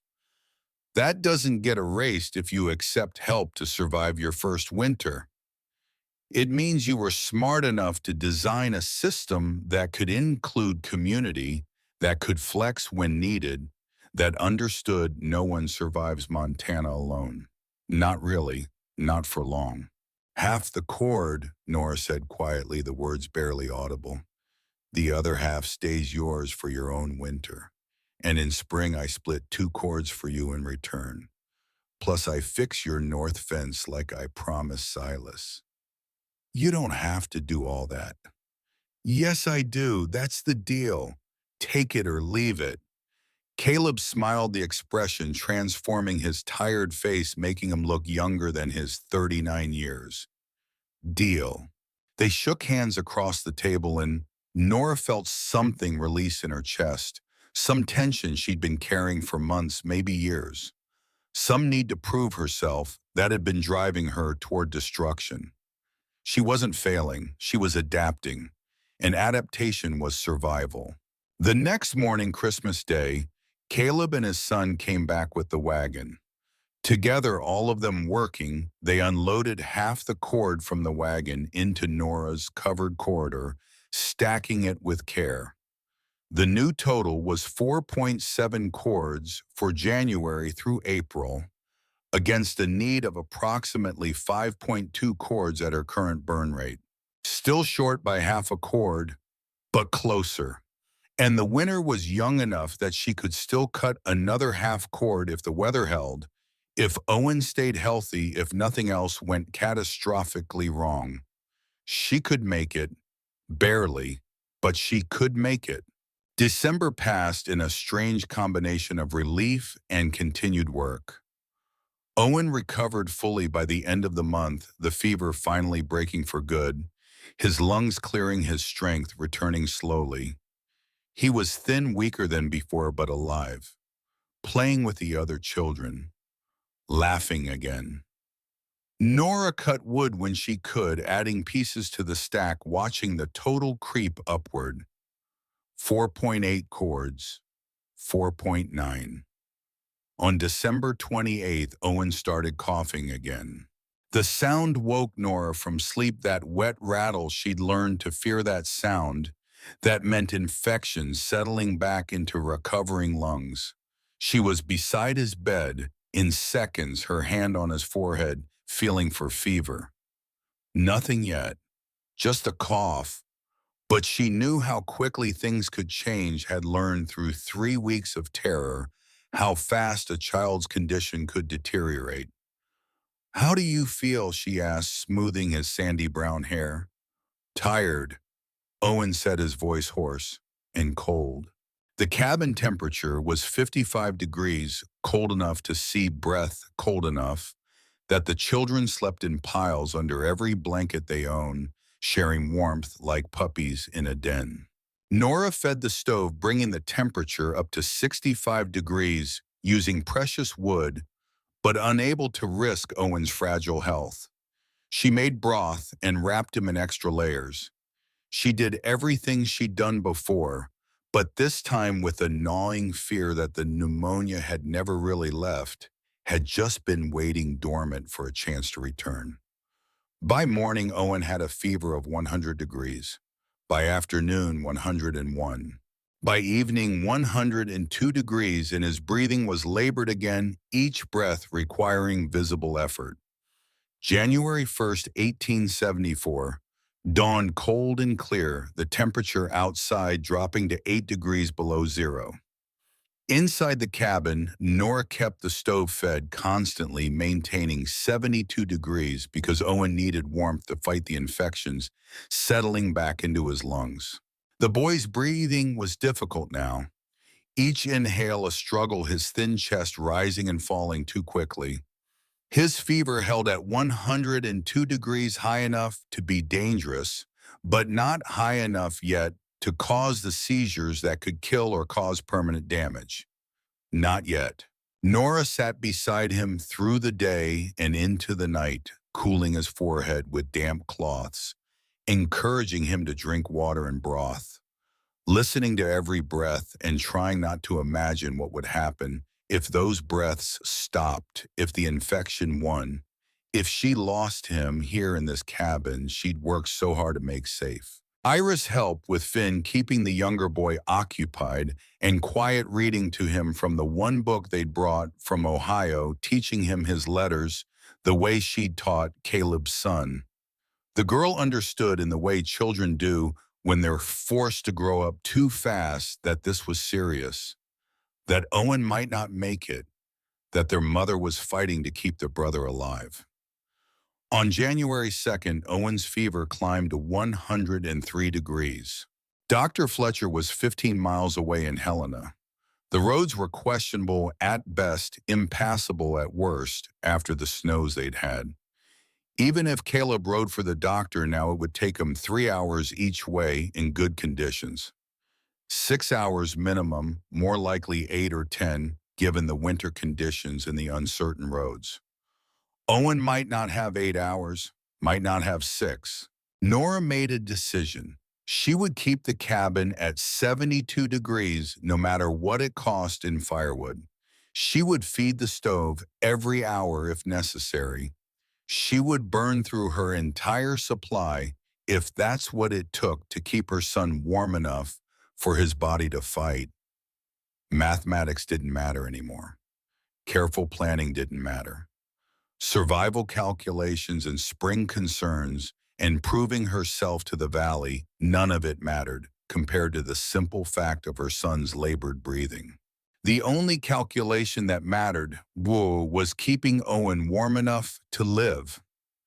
That evening, the barometer dropped. Nora felt it in her ears, that pressure change that meant weather was coming, that shift in the air that frontier families learned to read, like some people read books. She looked out the window and saw the western sky turning that particular shade of yellow-gray that meant storm, big storm, the kind that buried valleys and killed unprepared settlers. Not now, she thought, her hands clenching. Please God, not now. But Montana didn't care about prayers or pleading or a sick child who needed stable conditions to recover. Montana cared about weather patterns and cold fronts and the brutal mathematics of winter survival. The storm hit at 6 in the evening, exactly when Nora was feeding Owen broth and trying to get him to swallow past the mucus in his throat. The wind came first, a steady 30-mile-per-hour gust that rattled the cabin walls and howled through the covered corridor outside like something alive and hungry. Then came the snow, not falling but flying horizontal, driven by wind that was picking up speed with every passing minute. Within an hour, visibility was zero. The world beyond the cabin door disappeared into white chaos. By 8 o'clock, the temperature outside had dropped to 15 degrees below zero. By 10:22 below and still falling, and Owen's fever was still climbing, 104 degrees. The number that Nora had been dreading, the temperature where children started having seizures, where brain damage became a real possibility, where death stopped being a distant threat and became an immediate presence in the room. She needed to cool him down, needed to break the fever before it broke him, before it cooked his brain or stopped his heart or did any of the dozen terrible things high fevers did to small bodies. But the cabin had to stay warm. Cold air would make the pneumonia worse, would steal what little strength Owen had left, would kill him just as surely as the fever would. Nora opened the door to the covered corridor. The wind screamed through the opening, bringing snow and cold that made the fire gutter in the hearth that sent icy air swirling through the cabin.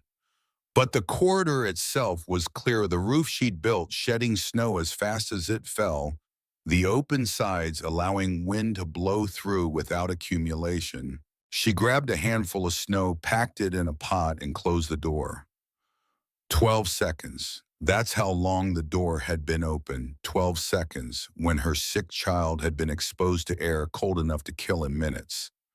But she needed that snow, needed to create steam to help Owen breathe, needed something cold to press against his burning skin, needed to fight the fever with whatever tools she had available. She set the pot near the stove where it would melt but not boil, creating humidity in the air. Then she wet cloths in the lukewarm water and pressed them to Owen's forehead, his neck, his wrists where the blood ran close to the surface. "Please," she whispered, her voice cracking, "please break." At midnight, Owen's breathing changed. Not better. Worse. Shallower. Faster, like he was panting instead of breathing, like his lungs couldn't get enough air no matter how hard he tried, like drowning in air. This was it, the moment where children either turned the corner toward recovery or didn't turn at all. The moment where parents either kept their children or buried them. The moment that defined whether survival was possible or whether Montana would claim another victim. Nora held her son and sang to him old songs her mother had sung to her back in Ohio, songs she'd sung to all her children when they were babies, when the world was simpler and Henry was alive, and Montana was just a name on a map, not a place that tested every limit of human endurance. She sang and held him and kept the cabin at 72 degrees while the temperature outside dropped to 28 below zero, and the wind tried to tear the roof off her unusual structure, tried to prove that innovation meant nothing against the raw power of winter. At 1 in the morning, she needed more wood. The stove was consuming fuel at double her normal rate, burning hot and fast to maintain temperature against cold that was seeping through every gap in the walls, every place where her repairs weren't quite perfect. She'd already burned through a quarter cord in the past 36 hours, but she had wood, dry wood, accessible wood, wood that was 3 steps from her door instead of 40 feet away through a blizzard that would kill her in minutes. Nora opened the door again. The wind hit like a physical force, but she was ready for it this time, braced against it. 3 steps into the corridor, grabbed 3 pieces of split pine from the stack that stood dry and accessible, exactly as she designed it to be, 3 steps back through wind that tried to steal her breath. Door closed, 15 seconds total. Owen hadn't stirred his breathing, still that terrible rapid panting. Iris, sleeping with Finn near the hearth for warmth, hadn't woken. The fire had barely guttered. Nora fed the stove and sat back down beside her son, her hands trembling not from cold but from fear and exhaustion, and the terrible weight of knowing that everything depended on whether his body could fight an infection that had already beaten him once. At 3 in the morning, Owen's fever broke. Not suddenly, not dramatically, just a slow descent from 104 degrees down to 103, then to 102 over the course of an hour, his body finally gaining ground against the infection that had tried to kill him. His breathing eased, not normal yet, still labored and too fast, but easier than it had been. The desperate panting slowed to something more regular, more controlled, more like actual breathing and less like drowning. Nora put her forehead against his shoulder and cried, her tears soaking into his nightshirt, her whole body shaking with relief so intense it hurt. The storm lasted 4 days. From January 3rd through January 7th, the blizzard dumped 43 inches of snow and maintained temperatures below zero the entire time. Wind gusts hit 70 miles per hour, creating drifts that buried fences and outbuildings. The world became nothing but white and cold and wind that screamed like something dying. Across the valley, settlers dug out from buried doorways and fought through waist-deep snow to reach wood piles that were either completely buried under drifts or blown into scattered, useless piles by winds that treated split wood like leaves. 3 families ran critically low on firewood because they couldn't reach their supplies, couldn't fight through the storm, couldn't risk exposure long enough to gather fuel. One elderly man, Jacob Morrison, froze to death in his barn while trying to feed livestock during a brief lull in the storm. He was 63 years old, experienced and careful man who'd survived 29 Montana winters. But his woodshed was 40 feet from his cabin, and the blizzard had disoriented him, turned him around in the whiteout, left him stumbling through drifts until the cold stopped him 15 feet from his own door. They found him in the spring, frozen solid, his hand outstretched toward the cabin he had almost reached. Inside Nora's cabin, the stove burned steadily. Every hour, sometimes more often, Nora opened the door to her covered corridor and pulled wood from stacks that remained exactly where she'd placed them, dry and accessible, protected by a roof that shed snow as fast as it fell, by a design that prevented drifting, by engineering that had anticipated exactly this scenario. She burned through half a cord in 4 days, double her normal rate, maintaining 72 degrees, because Owen needed warmth to complete his recovery. But she never struggled to reach fuel, never had to choose between leaving a sick child alone or letting the fire die, never had to risk exposure to retrieve the wood her family needed to survive. Owen's fever dropped to 99 degrees by January 5th.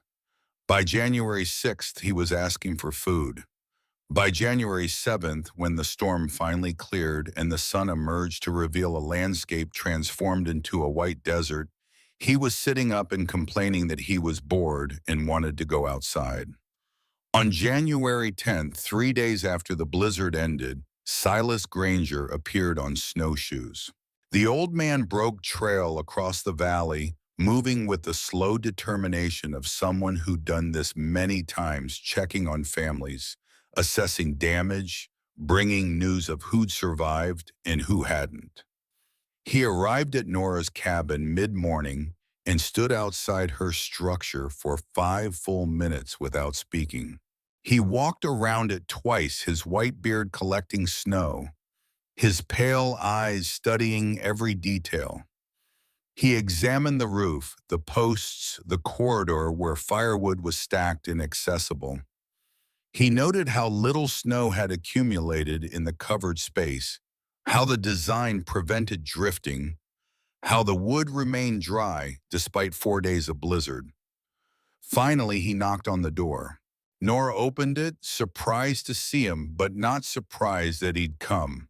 Silas Granger checked on people, even people he'd told would fail. "Mr. Granger, Mrs. Whitmore." He touched his hat, snow falling from the brim, checking on folks, making sure everyone made it through. "We're fine. Owen had pneumonia, but he's recovering." Silas nodded slowly, his eyes still assessing, still calculating. "How much wood did you burn during the storm?" "Half a cord over 4 days. Kept the cabin at 72 degrees the whole time because Owen needed the warmth for his lungs to heal." "Half a cord in 4 days is expensive." Silas observed his weathered face neutral. "Half a cord I could reach without risking frostbite or leaving a sick child alone," Nora replied, meeting his pale eyes directly. "Jacob Morrison froze to death in his barn. I heard from Caleb this morning. 40 feet from his cabin to his woodshed, and he got turned around in the whiteout." How much would he pay now for a design that kept his firewood accessible? Silas looked at her for a long moment, and something shifted in his weathered expression. A reassessment happening behind those flint gray eyes, a recalculation of assumption made months ago when he'd told her she'd fail. "I was wrong about this," he said slowly. The words clearly difficult for a man who didn't admit error easily, who'd built his authority on being right about survival. "I figured you were wasting time on foolishness. Figured you'd be dead or gone by spring. But this works better than traditional methods. Works better than what I've been doing for 26 winters. I don't like admitting when I'm wrong, Mrs. Whitmore, but I'm wrong here. This is smart building. This is the kind of thinking that keeps people alive." It was the closest thing to an apology Nora had ever heard from the old man, maybe the closest thing to an apology he was capable of giving. "Thank you, Mr. Granger," she said quietly. "That means more than you know." He nodded once, his hand touching his hat again, then turned and walked away on his snowshoes, breaking trail back toward his own cabin. But as he walked, Nora saw him looking back at the structure, studying it the way someone studies something they're planning to replicate. Word spread through the valley with the speed of all frontier news. Someone had developed a better system, and people who valued survival over tradition wanted details. Caleb Thorne came by to measure the post spacing and rafter angles, making notes on a piece of paper, asking questions about load calculations and roof pitch.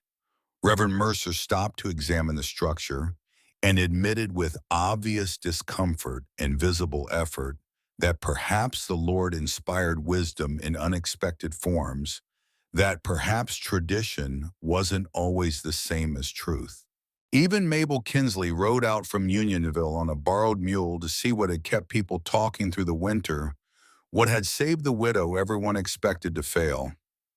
She studied the design with the calculating eye of someone evaluating commercial potential, someone who saw opportunity in innovation. "How much would you charge to help someone build one of these?" Mabel asked, her thick fingers running along one of the support posts. "I'm not selling anything." Nora said, her auburn hair pulled back in its usual tight braid, her gray dress clean for once, now that she wasn't working 16 hours a day. "Anyone who wants to build one is welcome to copy the design. I'll answer questions if they ask." "You could make money from this." Mabel pressed her dark eyes sharp with calculation. "Patent the design, charge licensing fees. There's profit in innovation." Real profit. But Nora had no interest in profit beyond survival. She'd built the structure because her family needed it, because mathematics and engineering had shown her a better way, because proving that her design worked mattered more than making money from it ever could. And if other families benefited from the same design, if her innovation saved other lives, that was enough. More than enough. The frontier was hard enough without people hoarding solutions to common problems. She explained the key principles to anyone who asked: extended roof for weather protection, elevated stacking for airflow and moisture prevention, proximity to the dwelling for accessibility during storms. She let people adapt them to their own situations, their own needs, their own understanding of what survival required. Some families extended the roof on only two sides to save materials. Others built freestanding versions with the same principles, but separate from their cabins to address fire concerns that wouldn't be quieted. A few incorporated the covered corridor into barn designs, creating weather-protected paths between buildings that kept them safe during storms. Each adaptation proved the core concept. Keeping firewood dry, elevated, and accessible produced measurable advantages in efficiency and safety advantages that showed up in warmer cabins and healthier children and fewer deaths from exposure. Mabel pulled out the ledger she'd brought, the same one that held Nora's debt. "Your debt," she said, opening it to the page with Henry's name and then Nora's name below it, the $48. Nora had been dreading this conversation, this moment, where she'd have to admit she couldn't pay, where she'd lose half her land to cover money she'd borrowed to survive, where failure would be measured not in frozen children, but in lost property. "I don't have it," she said quietly, her hands clenching in her lap. "Not all of it, not even half." "No," Mabel agreed, her round face showing something that might have been respect. "But you have something better. You have people talking about your design from here to Helena. You have families asking me how to find you, how to pay you for consultation, how to learn what you know." She made a notation in the ledger with her thick fingers, the pencil moving with surprising precision. "I'm marking this debt paid in full. Consider it an investment in future business. When people come asking how to build these structures, I'll send them to you. You consult, charge what you think is fair, and we'll call your debt settled. Fair is fair, and this is fair." It was generosity from someone Nora hadn't expected generosity from. Or maybe it wasn't generosity at all. Maybe it was just good business sense, recognizing that Nora's knowledge had value that could be monetized indirectly, that having the innovator in your debt was less valuable than having her succeed and bring business to your store. Either way, the debt was gone. The weight that had pressed on Nora's shoulders since June, the fear of losing the land, the terror of failing Henry's memory and her children's future, all of it lifted like snow melting in spring sun. "Thank you," Nora said, her voice thick with emotion she tried to control. "Don't thank me. You earned it. You built something that works, and you did it when everyone said you'd fail. Everyone, including me." Mabel closed the ledger with a decisive thump. "That's worth more than $48. That's worth remembering." By February 7, families in the valley had started building variations of Nora's design. The innovation spread because it solved a real problem using materials and skills that ordinary settlers possessed. It didn't require expensive equipment or specialized knowledge beyond basic carpentry, just an understanding of fundamental principles and a willingness to challenge conventional wisdom, to accept that sometimes the unusual answer was the right answer. Dr. Amos Fletcher rode out in early March, his brown suit rumpled from travel, his spectacles catching the weak winter sun. He'd been documenting illness and injury reports through the winter, comparing families using covered wood storage systems against those using traditional methods, collecting data with the precision of someone who understood that patterns mattered, that evidence meant something. 32% fewer cold-related illnesses, he told Nora, showing her his notes pages covered in meticulous handwriting numbers and observations and conclusions. Families using your design maintained more consistent cabin temperatures and experienced reduced exposure during fuel gathering. The difference is statistically significant, scientifically meaningful. He published a letter in the Helena Independent in mid-March detailing his findings, explaining the principles in language that made sense to people who cared about keeping their families alive. The article sparked interest across Montana Territory, reaching readers in towns and settlements Nora would never visit, spreading her idea farther than she'd ever imagined possible. By April, similar designs were appearing in homesteads from Bozeman to Missoula, from Butte to Great Falls. Frontier families who'd heard about the widow's shed, who'd read Dr. Fletcher's letter, who understood that survival meant adapting and learning and accepting that good ideas could come from unexpected sources. On April 15, 1875, Nora Whitmore married Caleb Thorne in a simple ceremony at the Unionville Church. It wasn't a romance born of passion, but a practical partnership between two people who respected each other's capabilities and shared the common goal of raising children successfully in difficult country. Reverend Mercer performed the ceremony with something that might have been approval, might have been resignation to the reality that frontier marriages were often about survival rather than sentiment. They combined their homesteads, creating a larger operation that could support both families more efficiently. 2 cabins, 2 wood stores, 2 sets of skills and knowledge pooling resources against Montana's relentless demands. Caleb built his own version of the extended roof on his cabin, acknowledging without embarrassment that his new wife's design was superior to traditional methods, that learning from innovation was strength rather than weakness. The children merged families smoothly the way children do when they're practical about survival. Iris helped Caleb's son with his reading, advancing him from simple words to full sentences.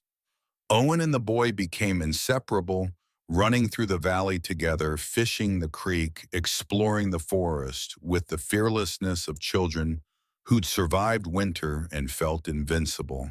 Finn gained an older brother who could show him how to do things his own siblings were too busy to teach, who had patience for a 5-year-old's endless questions. On a warm evening in May, Nora and Caleb sat on the porch of her cabin, watching the children play in the clearing that had been the site of so much desperate work the previous year. The extended roof cast long shadows in the evening light, the structure that had saved them looking almost ordinary, now almost like it had always been there. "You proved them all wrong," Caleb said, his blue eyes warm in the fading light. "No," Nora replied, her auburn hair loose for once, hanging in waves past her shoulders, her face less gaunt now that food wasn't being rationed. "I proved mathematics doesn't care about opinions. Physics works regardless of who understands it. Good design functions whether the designer is male or female, experienced or desperate. Still, you did something nobody else had done. I did something nobody else had needed to do badly enough. Necessity drives innovation. I just had more necessity than most." The winter of 1875 to 1876 was milder than the previous year, but Nora's second winter in the cabin was easier for reasons beyond weather. She'd entered the season with 7 full cords of properly seasoned wood, all of it stacked under cover and ready to burn efficiently, a comfortable surplus instead of a desperate deficit. She'd learned to manage the stove more effectively, understanding exactly how much fuel produced optimal heat without waste, how to bank coals for overnight burns, how to read smoke and flame, and know what they meant about combustion efficiency. Most importantly, she'd proven to herself and her neighbors that a woman alone could not only survive, but thrive using intelligence and planning to overcome physical limitations, using knowledge as a tool more powerful than muscle. In the winter of 1877, Silas Granger died. He was 66 years old, had survived 29 Montana winters. But he died in his sleep after his cabin fire went out during a cold snap, the temperature dropping fast enough that he never woke the cold, taking him gently in the night while he dreamed whatever old men dream. His body was found 3 days later when neighbors came to check on him, wondering why they hadn't seen smoke from his chimney. 29 winters survived through experience and careful planning and accumulated wisdom. But experience alone wasn't enough. You also needed systems that functioned when you were sick, exhausted, or incapacitated, systems that didn't depend on you being conscious and capable every hour of every day. Nora spoke at his funeral in the small cemetery outside Unionville.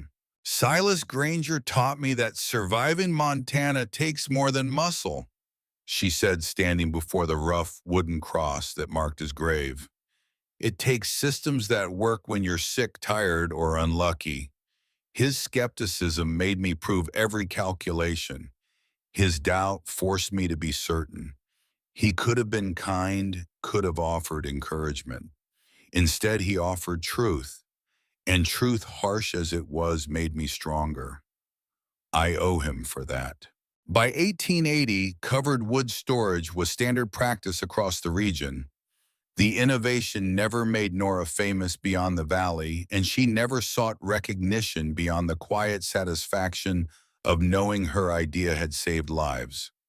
The design was simply absorbed into local building tradition, becoming one of many small adaptations that helped settlers survive in marginal conditions.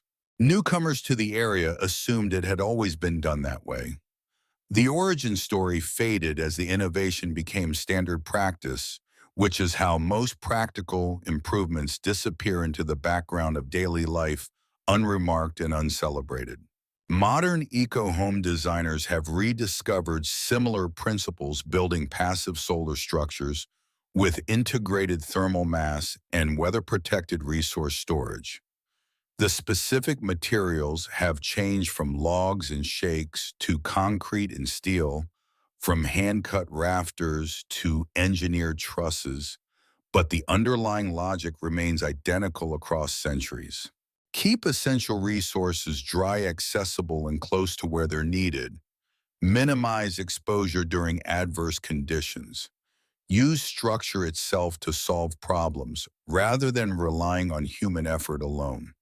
These principles worked in 1874 Montana Territory, and they work in contemporary sustainable architecture because they're based on physics rather than fashion, on mathematics rather than tradition.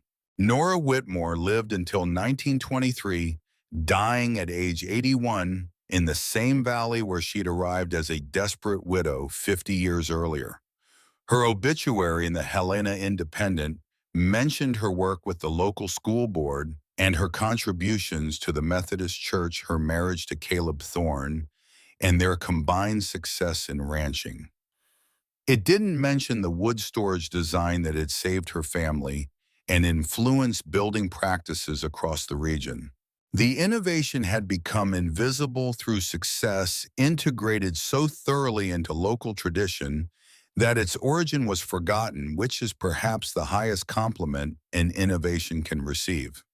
But the principles survived in the cabins and barns that still dotted the valley in the 1920s, most of them featuring extended roofs and covered storage areas that kept firewood dry and accessible, that protected families from exposure, that embodied lessons learned through hard experience. On her deathbed, surrounded by Caleb and her 3 children, now grown with families of their own, 12 grandchildren waiting outside the room, Nora looked out the window at the cabin that still stood with its extended roof intact after 5 decades of Montana winters. Mama, Owen said, holding her hand with both of his sandy brown hair, now gray, his freckles faded.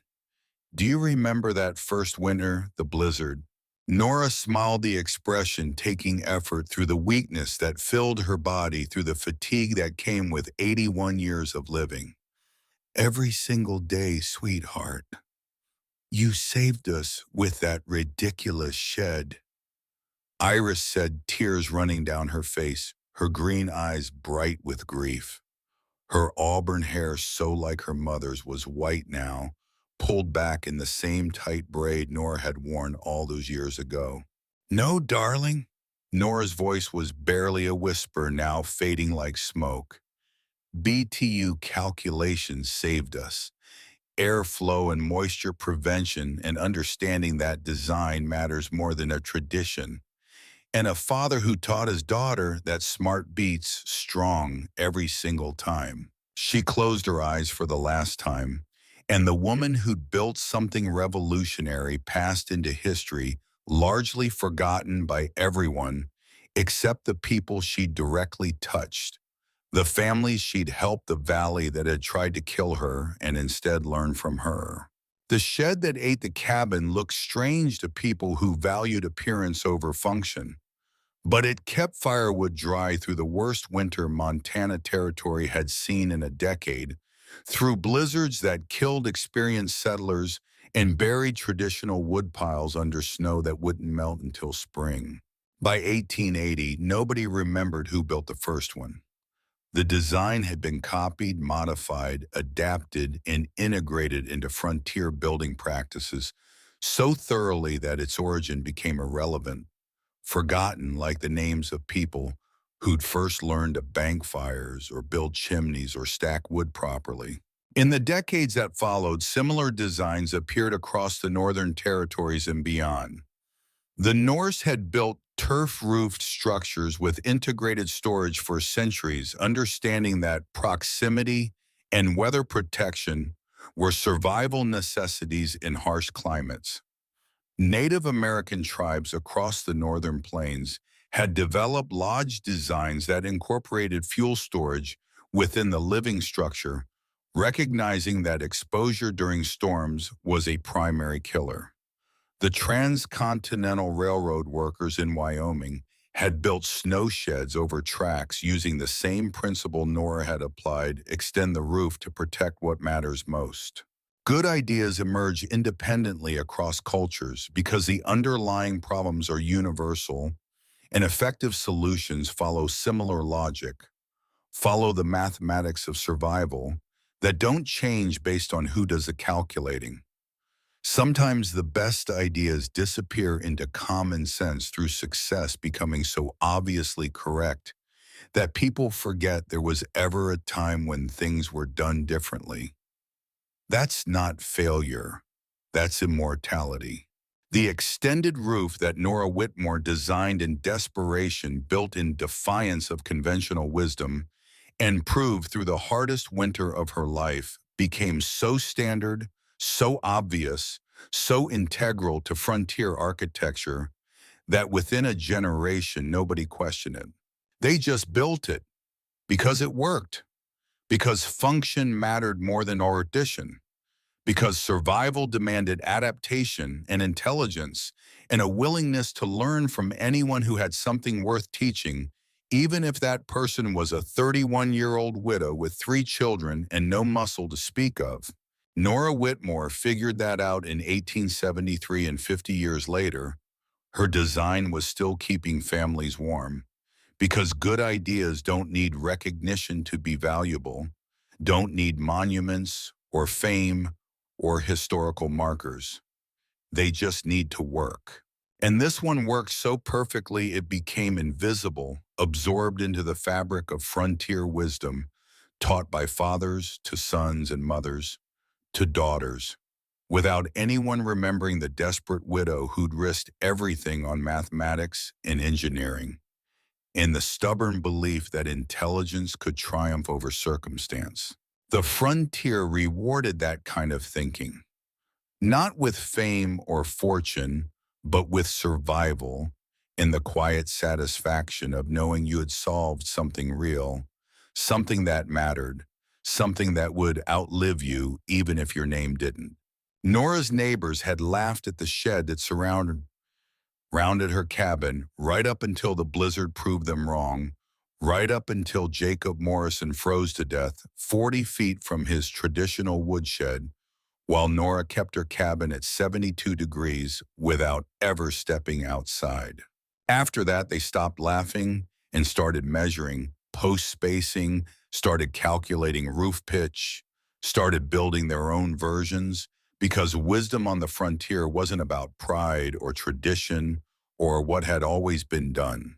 It was about what worked when the temperature dropped to 30 below and your children were depending on you to keep them alive when pneumonia settled into young lungs and warmth meant the difference between recovery and death, when blizzards lasted 4 days and visibility was zero, and reaching your woodpile meant dying in the snow like Jacob Morrison. That's the kind of practical innovation that built communities in impossible places, that allowed settlement in territories that should have killed everyone who tried. Not grand inventions or revolutionary technology, but small improvements that made hard lives slightly more manageable, that gave desperate people margins they didn't have before, that turned barely possible into achievable. The shed that swallowed the cabin looked strange. It violated tradition. It drew ridicule and skepticism and predictions of disaster from people who knew who'd survived, who had experience on their side. But it kept firewood dry through the worst winter Montana Territory had seen in a decade, kept it accessible. When exposure meant death, kept it within reach. When seconds mattered and a sick child needed warmth immediately. Sometimes the best solutions are the ones that make neighbors laugh right up until the moment they start taking notes, start asking questions, start admitting that strange doesn't mean wrong and tradition doesn't mean right. That's not pride talking. That's just mathematics, physics, and a woman who understood that survival doesn't care about tradition or convention or what everyone's always done. It cares about what works when the storm hits and the temperature drops and there's no one coming to help when you're alone with 3 children in a territory that kills the unprepared, when everything depends on having made the right calculations months ago. Nora figured that out in 1873, and 50 years later, her design was still keeping families warm, because good ideas don't need recognition to be valuable. They just need to work. And this one worked. Word count 19,847 words.